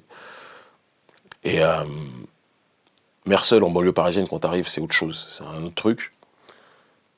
Et j'avais un autre rapport à la vie, donc les brutalités policières, je les ai vécues, je les ai connues, les contrôles de police quand t'es jeune noir en région parisienne, alors qu'à la base, moi je suis issu d'une ascendance, mon père est médecin, qui a été ruiné très rapidement, donc il n'a jamais eu la vie d'un médecin normal, parce qu'il a ouvert un cabinet quand il était jeune, dans une campagne en France où être noir n'était pas à la mode.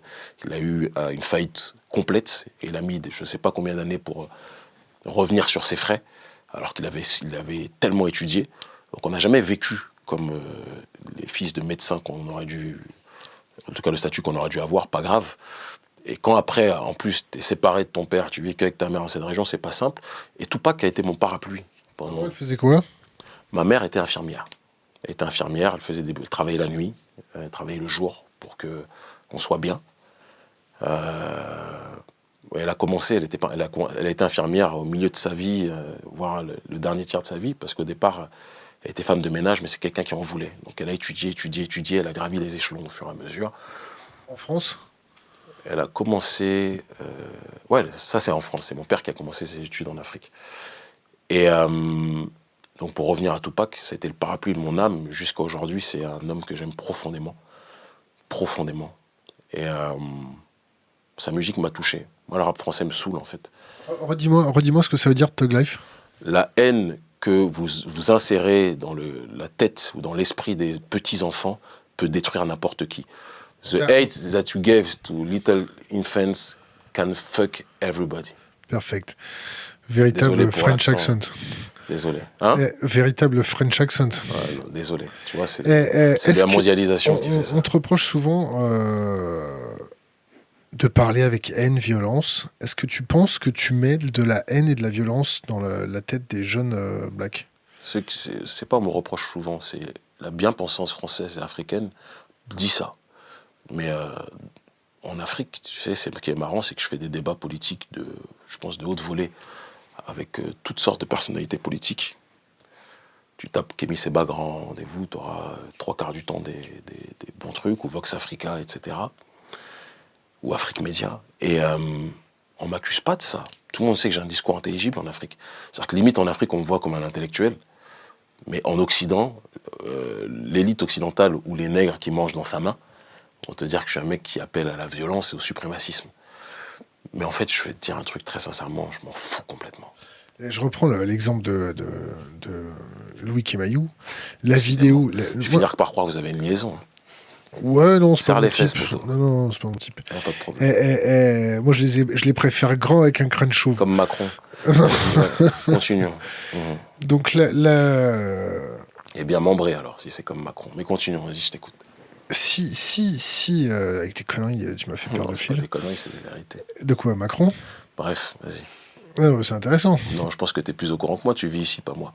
Mais vas-y. Non, ça nous intéresse Mais pas. comme t'aimes le politiquement correct, peut-être. Vas-y. La façon dont tu as t'exprimé, ou la vidéo sur Kemayou, nègre de maison, nègre des champs, imagine qu'il y a un gamin qui comprend pas la figure et qui plante Kemayou parce qu'il pense que c'est un traître et ainsi de suite. Franchement, les mecs, on vit dans un pays où l'élite de ce pays bombarde des pays et les assassine. Et on vient me parler, moi, du risque que j'agresse des gens. En 20 ans, frère, à part un policier qui a été bousculé rapidement par moi, jamais mes militants. Et un journaliste qui a été goumé, un pote à Bernard-Henri Lévy, parce qu'il avait raconté n'importe quoi, et donc il a goûté ma bague. En dehors de lui, jamais eu d'acte de violence. Mon discours n'a jamais entraîné des violences. Ça, c'est la criminalisation d'un discours qui dérange. Comme je te l'ai dit, je reçois prix sur prix sur le continent africain. En France, je suis ostracisé au rôle de l'extrémiste noir. On préfère les rappeurs qui jouent les Che Guevara, eux, ils passent dans le Figaro, TF1, tout ça. Mais moi, je suis fiché à la section antiterroriste. Ça, c'est la réalité. Mais c'est pas vrai. Mon discours, il est beaucoup plus intelligible pour celui qui prend la peine de l'étudier, et il est beaucoup plus, comment dirais-je, il est beaucoup plus transidentitaire qu'on ne veut le croire. Mon discours s'adapte en réalité à tous les peuples. Et tous ceux qui ont des coronesses, qui ont le pantalon chargé, ou les femmes qui ont les reins solides, elles savent, ou ils savent de quoi je parle. Mais les bien-pensants du Paris 16e, ou les bouffons et bouffonnes de BFM, c'est sûr que eux, ou de TV5 de ma gloire, eux, c'est sûr qu'ils ne peuvent pas m'apprécier. Parce que je viens avec un autre logiciel. Je viens avec un autre discours. Je dis à l'Africain, Africain, arrête de te victimiser. Africain, arrête de faire la manche. Je dis, Africain, arrête de penser que c'est l'aide au développement, entre guillemets, française qui va t'aider. Africain, cultive ta terre. Africain, porte tes couilles. Et quand je dis africain, je ne parle pas de l'Africain que du continent, je parle aussi de l'Africain de la diaspora. Donc, ce discours-là ne peut pas plaire en France. Parce qu'en France, je te le dis, on aime beaucoup les Noirs quand ils rappent. Beaucoup. Le rap, aujourd'hui, vend. Que ce soit le rap soi-disant hardcore ou même le rap conscient qui se plaint d'être moins entendu, mais qui fait les masses médias, tous les grands journaux, qui ont de beaux articles dans le Figaro, dans Le Monde, dans Libération. Moi, je ne crois pas que Che Guevara ou Khalid Mohamed ou autres avaient ce genre de beaux titres. Voilà. Et moi, en tout cas, je ne les ai pas. Et dans le même temps, en Afrique, on parle de moi pour ce que je suis. Un résistant africain qui se bat pour son peuple. Alors, question et c'est Internet. plus important. Le plus important, c'est le regard au sein de l'Afrique. C'est pas le regard de la presse et de la bobocratie occidentale. Question Internet. Quelles sont les solutions pour que l'Afrique s'autodétermine? Quelles sont les 3 premières lois qu'il ferait voter? Non, là, t'as vu, là, on est en train de convoquer Nostradamus. Ouais, c'est Kémy Séba. Je ne lis pas dans une boule de cristal. Je suis pas législateur. Moi, je suis un activateur de la société civile. La première chose qui va permettre à nos populations d'avancer, quand on parle de l'autodétermination, c'est que celle-ci puisse réactiver plus que jamais le processus de souveraineté populaire. Cela passe par une plus grande prise en charge des populations et de la société civile qui doit comprendre qu'elle est devenue au XXIe siècle le nouveau centre de gravité de pouvoir. Moi, je ne crois pas. Je pense qu'il y a un émiettement au XXIe siècle des élites que le pouvoir de plus en plus contesté parce qu'on sait que la plupart des politiciens sont des businessmen. En Afrique, il y a un adage qui dit que quand tu veux être homme d'affaires, tu rentres en politique. Parce que c'est le meilleur moyen d'avoir des marchés. La plupart des politiciens, ils rentrent en politique, ils n'ont pas de voiture, ils n'ont rien. Ils sont en politique, ils ont 10 hôtels, 15 maisons, et puis ils ont la dégaine de Kemayo. Donc ça, c'est une réalité. Et c'est pas gratuit, il suffit de voir sa dégaine. Mais bref, mais je soupçonne vraiment d'avoir une liaison avec lui. Mais c'est pas le plus important. Mais juste pour terminer. Attention, tu vas t'en prendre une. Ça, je pense pas. Non. Franchement, je crois pas. Méfie-toi. Mais juste pour terminer, pour être plus sérieux, cette prise en charge de la société civile, cette migration structurelle du pouvoir qui au départ était aux mains des élites et qui va finir par descendre vers la base, va permettre, et ça existait partout, tu vois, Podemos en Espagne, alors c'est pas forcément le plus bel exemple, mais ça porte ses fruits. Le mouvement 5 étoiles, j'ai beaucoup plus de distance avec la Ligue du Nord, mais le mouvement 5 étoiles qui à la base de BP Grillo était un mouvement anti-système, issu de la société civile, et qui d'un point de vue géopolitique a quand même une vision sur bon nombre de choses intéressantes. Après, sur le regard qu'ils ont vis-à-vis de la migration, on peut se questionner sur beaucoup de choses. Sont des exemples palpable que la société civile peut prendre le pouvoir. Et moi, c'est ce en quoi je crois. George Soros a coopté des milliers d'associations qui ont pignon sur rue sur TV5, sur la chaîne de l'autre, ou dans les masses médias français, de mouvements citoyens en Afrique qu'on présente comme des mouvements citoyens modèles.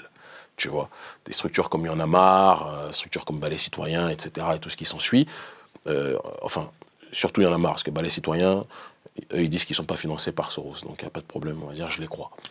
Mais Y en a marre et d'autres structures ont reçu ces financements-là, et eux sont dans une optique aujourd'hui, quelque part, de promouvoir l'acception de la démocratie occidentale, mais qui n'est pas en harmonie avec nos réalités. Or, nous, il y a un deuxième axe qui part de cette nécessité de la souveraineté au sein de la société civile, de la réappropriation du pouvoir par le peuple. Mais quand je te parle de ces mouvements citoyens cooptés, financés à coups de milliards, ou de millions, centaines de millions, non. Quand Georges Soros se déplace en personne, porte le t-shirt de l'organisation, va au siège du mouvement, il n'y va pas pour manger des falafels ou des kebabs ou des shawarma. Il y va pour financer parce qu'il y a un agenda qui est présent. Et il y a eu des révolutions de couleur en Europe de l'Est, les révolutions colorées. Il y a eu le printemps arabe qui a été une révolution manipulée. Et en Afrique noire, il y a une révolution cooptée qui ne dit pas son nom, qui est justement cette colonisation des sociétés civiles, sponsorisée par USAID aussi, l'Agence française de développement, ou RFI, qui d'ailleurs, c'est très intéressant ce passage, parce que RFI est une chaîne néocoloniale par essence, mais profondément, qui promeut l'agenda français sur le continent africain, et c'est sa spécificité, et qui a réussi à maquer la plupart des artistes africains. La plupart des artistes africains, quand ils ont besoin d'une reconnaissance nationale, qu'est-ce qu'ils font? Ils sont obligés de passer par RFI. Ça veut dire beaucoup de choses. Eh bien, donc tout est fait pour quadriller cette société civile, parce que les élites occidentales savent que les sociétés civiles au XXIe siècle dans le monde, c'est le nouveau centre du pouvoir. Et donc là, il y a un travail aussi de décloisonnement effectué, de décolonisation structurelle à apposer sur la réalité des gens. Et c'est ce que nous, on essaye de faire avec l'ONG Urgence panafricaniste, que je dirige, et aussi avec le Front anti-CFA qui réunit plus de 850 mouvements citoyens sur le continent africain, en Afrique francophone et dans la diaspora. Ça commence à bien chauffer sur le Front CFA, là. Je pense qu'on a une très grosse responsabilité vis-à-vis de ça. Parce que si on ne l'avait pas fait, petite parenthèse pour revenir sur l'intelligentsia, la pseudo-intelligentsia africaine et le showbiz africain, qui sont les deux facettes d'une même pièce de prostituée intellectuelle. Quand j'ai annoncé fin 2017 qu'on lançait une campagne sur le franc CFA, contre le franc CFA, c'était un débat laissé en jachère, il n'y avait que les économistes qui parlaient à 4 ou 5 en vase clos, parce qu'ils méprisent le peuple pour la plupart du temps. L'intelligentsia africaine et française, et l'extrême gauche, tendance Mediapart, se sont moqués de nous. Ils ont dit c'est des débats d'arrière-garde, ça n'intéresse plus les gens, c'est pas la préoccupation, les gens veulent juste manger, sans comprendre que le système franc CFA est un système qui contribue à ce que les nôtres n'aient pas assez à manger. Mais moi, le problème, c'est que je ne cherche jamais l'autorisation de la pseudo-intelligentsia africaine. J'ai dit on va lancer l'activité, et bénéficiant de la notoriété que j'ai sur le continent africain, grâce à la télévision et mes années à la télévision, et aux réseaux sociaux, je vais activer des fronts simultanés de résistance partout sur le continent. C'est quelque chose qui n'avait jamais été fait depuis la période des indépendances. Et je suis même pas sûr que durant la colonisation, les mobilisations se faisaient simultanées. Parce qu'ils n'avaient pas les techniques de télécommunication, les avantages qu'on a. On n'a rien inventé. Moi, j'ai rien inventé, hein, mais on bénéficie des technologies de notre époque. Et ça a été un bingo. On a réussi pour la première fois de l'histoire, sur le continent africain, en Afrique francophone, à réunir des populations au-delà des clivages nationaux, des clivages ethniques, excuse-moi. Et on a fait en sorte que le prolétariat de tous ces pays s'est réuni. Alors à diverses échelles, il y a des endroits où c'était nombreux, il y a des endroits où c'était pas nombreux, mais ça a fait un boom. À côté de ça, il y a des Sud-Américains qui nous ont soutenus, comme Pedro Biscay, l'ancien directeur de la Banque centrale d'Argentine, qui est un péroniste, un militant péroniste et un anti-impérialiste. On a eu des gens comme Alexandre Douguine et autres qui nous soutiennent aussi. Et ça, c'est le plus touchant. On a réussi à faire quelque chose de très gros, de très grand. Et donc le franc CFA, ouais, on a une très grosse responsabilité sur ça. Même si aujourd'hui, en fait, c'est toujours la même chose dans les mouvements sociaux d'envergure. C'est que le peuple se réunit, fait le travail, et après, l'oligarchie cherche toujours... Comment ils essayent de tuer une mobilisation? Ils n'y arrivent pas, mais ils cooptent certains économistes qui, depuis des années, rêvent de reconnaissance. D'accord? Ils leur disent, bon, maintenant, allez, Mamadou, on va t'écouter. Alors le franc CFA, c'est pas bien. Non, parce que c'est l'appellation qu'on donne, c'est le mot global. Quand on dit Mamadou, on sait que ça peut être un Norvégien. C'est juste pour ça que je dis ça. Je pourrais l'appeler Khalidou si tu veux ou pas. Régis. Non, Régis, si je dis Régis, je suis pas sûr qu'on va penser d'abord à un Africain. Donc voilà. Même si Aimé, grâce à Aimé Césaire, on peut penser à Césaire, mais c'est pas dit qu'on va penser à un homme noir. Donc juste pour terminer ce que je dis. Toussaint, d'ailleurs, dédicace à l'ancien conseiller de Laurent Gbagbo, Toussaint Alain, un ami, un grand frère, et à Toussaint Louverture, évidemment, qui est une grande source d'inspiration pour nous, même si je préfère Dessalines à titre personnel. Et donc, à force de m'interrompre, parfois, tu peux me faire perdre mon propos. Exprès, hein. Ouais, d'accord. Mais donc, je rebondis en te disant que par rapport à... Tu vois, j'ai perdu le fil. Qu'est-ce qu'on disait? CFA. Par rapport au CFA, l'élite occidentale a récupéré certains économistes, leur a donné des espaces pour qu'ils puissent travailler, etc. Même certains qui sont des anti-CFA. Et aujourd'hui, le débat franc-CFA est devenu un débat mainstream, alors qu'à la base, c'était quelque chose de profondément en rupture. Et le problème est que quand nous, on parle du CFA, quand j'ai mis ce débat sur la table avec notre ONG, on n'en a pas parlé parce qu'on est des fétichistes de la monnaie. On en a parlé parce que c'est un des tiroirs d'un problème beaucoup plus global qui est le manque de souveraineté. Il y a le manque de souveraineté militaire, le manque de souveraineté politique, le manque de souveraineté culturelle, le manque de souveraineté économique. Mais quand tu parles de culture, ça peut être moins palpable. Quand tu parles de franc CFA, c'est palpable. Et donc on a tiré ce premier tiroir-là, mais il y en a des tas d'autres. Et l'oligarchie française, comprenant que le débat en Afrique devenait stratosphérique et qu'on avait quand même impulsé quelque chose de très gros, ils se sont dit, mieux vaut qu'on essaye de récupérer les choses en cooptant certains économistes et en essayant de déradicaliser le débat. C'est ce qui s'est passé, mais malheureusement, la colère de la population est trop grande vis-à-vis des élites africaines et françaises, pas des populations, et de telle sorte qu'aujourd'hui, le combat s'est élargi à la sphère donc beaucoup plus globale de la France-Afrique. On parle un peu réchauffement climatique. C'est pas trop ma came, le réchauffement climatique, et j'aime pas parler de ce que je sais pas, mais comme je suis ouvert à tout, je parle, vas-y. Allons-y. Les flux migratoires dus au réchauffement climatique, ça va être géré comment? Alors moi, je vais te dire une chose, la problématique de la déforestation elle est plus grosse chez vous que chez nous. Premier point. Non, je te le dis. C'est On va te faire fact-checker, hein, t'inquiète pas. Mais je m'en fous. Si on peut se fact-checker rapidement. Moi, ce que je te dis, c'est que, je te réponds, les multinationales occidentales, quand elles viennent en Afrique, en effet, elles contribuent à la déforestation, mais ce n'est pas quelque chose qui est fait ontologiquement par nos populations. Parce que le rapport à la nature des populations africaines est très différent du rapport à la nature qu'il y a en Occident. Ce qui, maintenant, n'empêche pas, parce que le problème du réchauffement climatique dit à la déforestation ne résume pas à elle seule la destruction du climat en tant que tel. L'écologie, elle peut être esquintée et abîmée aussi par l'éducation citoyenne qui fait en sorte que beaucoup des nôtres jettent des déchets dans les rues. Ça, c'est quelque chose qui existe. Et j'ai pas besoin de fact-checking ou de fact je sais pas quoi pour le savoir, tout le monde le sait.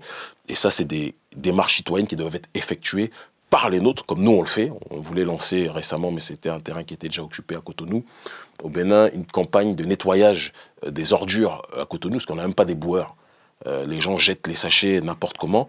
C'est des choses qui se font beaucoup moins dans les villages, mais qui se font dans les capitales. On a pris des mauvais réflexes, justement, de ce néolibéralisme-là. Donc, les flux migratoires dus au réchauffement climatique, ça, c'est les... comment dirais-je ? C'est les peurs, peut-être, qui existent en Occident.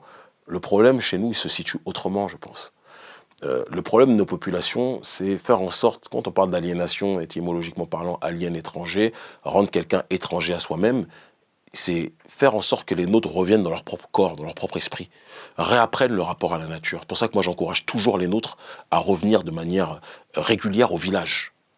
Parce qu'au village, on t'apprend des choses sur le rapport à l'environnement, sur le rapport à la terre, sur le rapport à ton espace qui t'éloigne du paradigme néolibéral dans lequel on veut t'incarcérer trop souvent, dans les grandes villes africaines qui sont bien souvent devenues que des répliques aujourd'hui des capitales occidentales.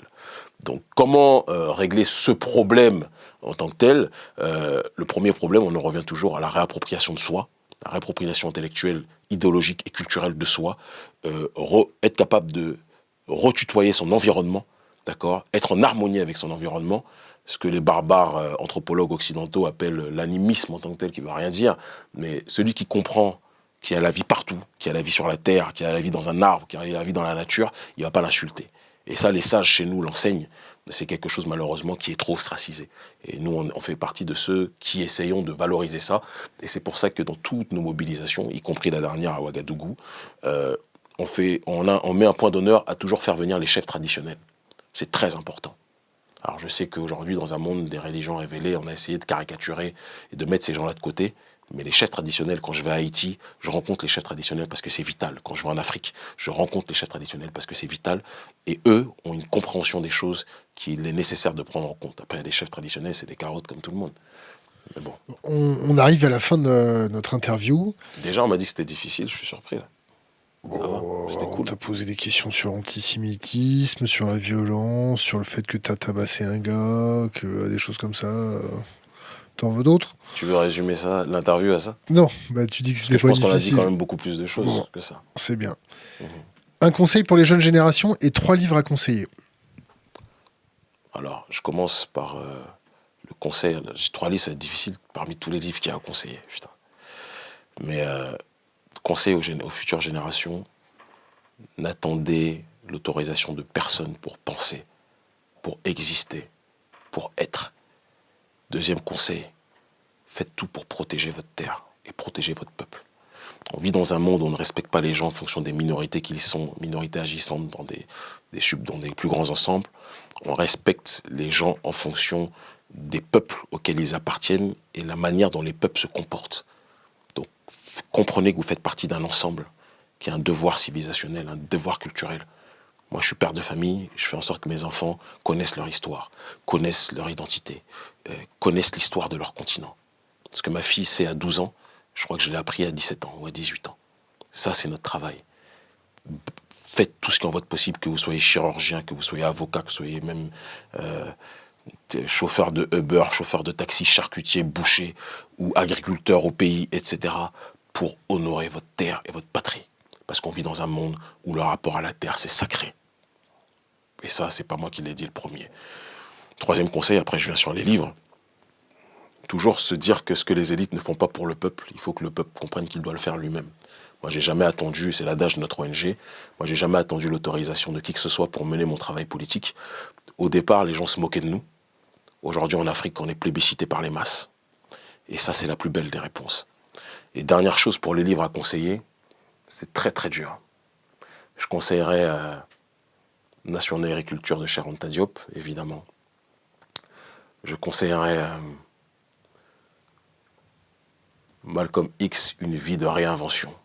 Malcolm X, A Life of Reinvention, pas l'autobiographie de Malcolm X qui est une grosse carotte, parce que c'est la vision tronquée que Alex Haley a dit, alors que le livre que je viens de citer, Une vie de réinvention, est le travail de chercheur d'une éminence académique, même si j'ai toujours du mal avec l'académisme en tant que tel, afro-américaine, qui a fait un travail de plusieurs années, Manning Marable, sur la vie de Malcolm X, loin des mythes, etc., et qui l'a présenté encore plus humain, en le débarrassant de certains mensonges, comme l'histoire que quand il va à la Mecque, il découvre qu'il n'y a pas de couleur, et donc il devient un humaniste, alors qu'il était déjà allé à la Mecque très longtemps avant, à l'époque de la Nation of Islam, et qu'il avait vu le racisme qui existait en Arabie Saoudite à l'époque. Et troisième livre, c'est tellement difficile. Je dirais le conscientisme de Kwame Nkrumah, qui me parle profondément, qui m'a beaucoup apporté, qui m'a beaucoup aidé. Et comme j'aime pas me limiter, je suis un relou, je vais dire Les damnés de la terre de Frantz Fanon. J'aime pas trop Peau noire, masque blanc, parce que quelque part, pour moi, Fanon est lui-même, qui a diagnostiqué les aliénations des noirs et blancs, était lui-même un aliéné, sur un certain point, c'est mon point de vue. Quand il dit que il n'y a pas de mission noire et il n'y a pas de culpabilité blanche. Moi, je pense en effet qu'il n'y a pas de culpabilité de tous les blancs, mais je pense que tous les afrodescendants et les Africains ont une mission. Ils ont le devoir de faire en sorte que leur population puisse se relever parce qu'on est les derniers de l'humanité et les plus pauvres de l'humanité, alors qu'on a les terres les plus riches. Il y a un contresens idéologique et analytique qui n'est pas normal. Et enfin, je t'en donne un cinquième. C'est un gros relou, là. Hein. Mais je t'avais prévenu, hein. Ouais, je suis un relou. Et je n'aime pas les règles. Donc quand tu m'en dis 3, je vais faire exprès d'en dire 6. Et je te donne juste le cinquième. Moi, personnellement, Message to the Black Men de M. Elijah Mohamed, même si je me suis éloigné de la Nation of Islam depuis longtemps. Pourquoi ? Parce que déjà, du 1, j'ai du mal avec les dogmatismes, tu vois. De 1. J'ai du mal avec certains aspects sectaristes de cette organisation. Et puis même d'un point de vue idéologique, il y a des choses sur lesquelles je ne suis pas d'accord, avec lesquelles j'ai pu l'être à une certaine époque de ma vie. Moi, par exemple, je ne veux plus essentialiser en disant le blanc et le diable. Je pense que les choses sont plus complexes que ça. Moi, j'ai vu des noirs qui étaient des démons. Et j'ai vu des blancs qui étaient des démons. Alors maintenant, si on regarde à l'échelle de l'humanité, l'Occident, il a foutu la merde quand même partout où il est passé. C'est une réalité. Et donc moi, je peux comprendre que lui, il a voulu essentialiser à une période de sa vie. J'ai ressenti ça à une période, mais les voyages élargissent l'horizon et je ne peux plus avoir cette acception. Mais ce livre m'a permis de comprendre beaucoup de choses sur la civilisation noire originelle, sur qui j'étais. Et moi, je peux comprendre que ce livre ait traumatisé Mohamed Ali, qu'il est traumatisé... Enfin, quand il est sorti, Malcolm X était déjà sorti de la Nation of Islam, mais c'était le résumé des enseignements d'Elijah, M. Elijah Mohamed. Il m'a beaucoup parlé. Et je te donne le dernier livre, moi qui m'a...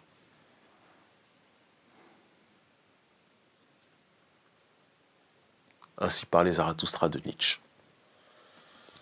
Et évidemment mes ouvrages, qui par la grâce de Dieu se vendent bien en Afrique. Kémy Séba, merci. C'est moi qui vous remercie. J'espère que vous n'aurez pas d'ennui pour m'avoir invité, parce que je sais qu'en France, il y a une hystérisation du débat. Je conclurai juste en te disant une chose, que tout à l'heure on a parlé de Zemmour, on n'en a pas parlé assez. Moi je ne ferai jamais la biatch, pour parler clairement, de pleurer sur un plateau. Oh, il a dit que c'était pas bien, je m'appelle Absatou ou autre, ça ne m'intéresse pas. Mais moi je propose à Zemmour un débat quand il veut, où il veut. Moi je défends mon identité, je suis dans mon peuple, je suis dans mon pays. Tu vois, ça ne me pose pas de problème. Et je me bats contre des élites, j'essentialise pas les gens. Zemmour, il essentialise les musulmans et les Africains. Parce que ça sert son agenda qui veut que l'élite française soit composée de deux substrats qui seront donc les autochtones français, les deux souches, et les juifs, contre le prolétariat musulman. Les juifs français, c'est un truc que je comprends pas, ça. Ouais, mais bon, écoute, non mais il y a les musulmans français aussi. Pourquoi t'as pas réagi quand j'ai parlé des musulmans ? Si, c'est pareil. D'accord, donc dis ça pour tout le monde. Mais ce que je veux te dire, tu vois, je t'ai eu là. Non, mais si, je t'ai eu. Parce que tu as rebondi que sur les juifs, mais quand je t'ai dit des musulmans, tu n'as pas dit, mais il y a des musulmans français. Bon, bref. Donc je termine juste en te disant que sa stratégie est une stratégie mortifère. Et le problème de Zemmour, ou son avantage, c'est qu'il parle face à des gens qui ont peur de lui dire certaines choses. Et qui sont... Non, je lui dirais quand je serai en face, si je l'ai dit maintenant, je vide mon chargeur. Mais moi, je te le dis clairement, si j'ai Zemmour en face de moi, je vais l'éteindre. Et je le dis au nom de mes ancêtres. Voilà. Kémy Séba, merci. C'est moi qui te remercie. Bonne soirée, force à vous tous.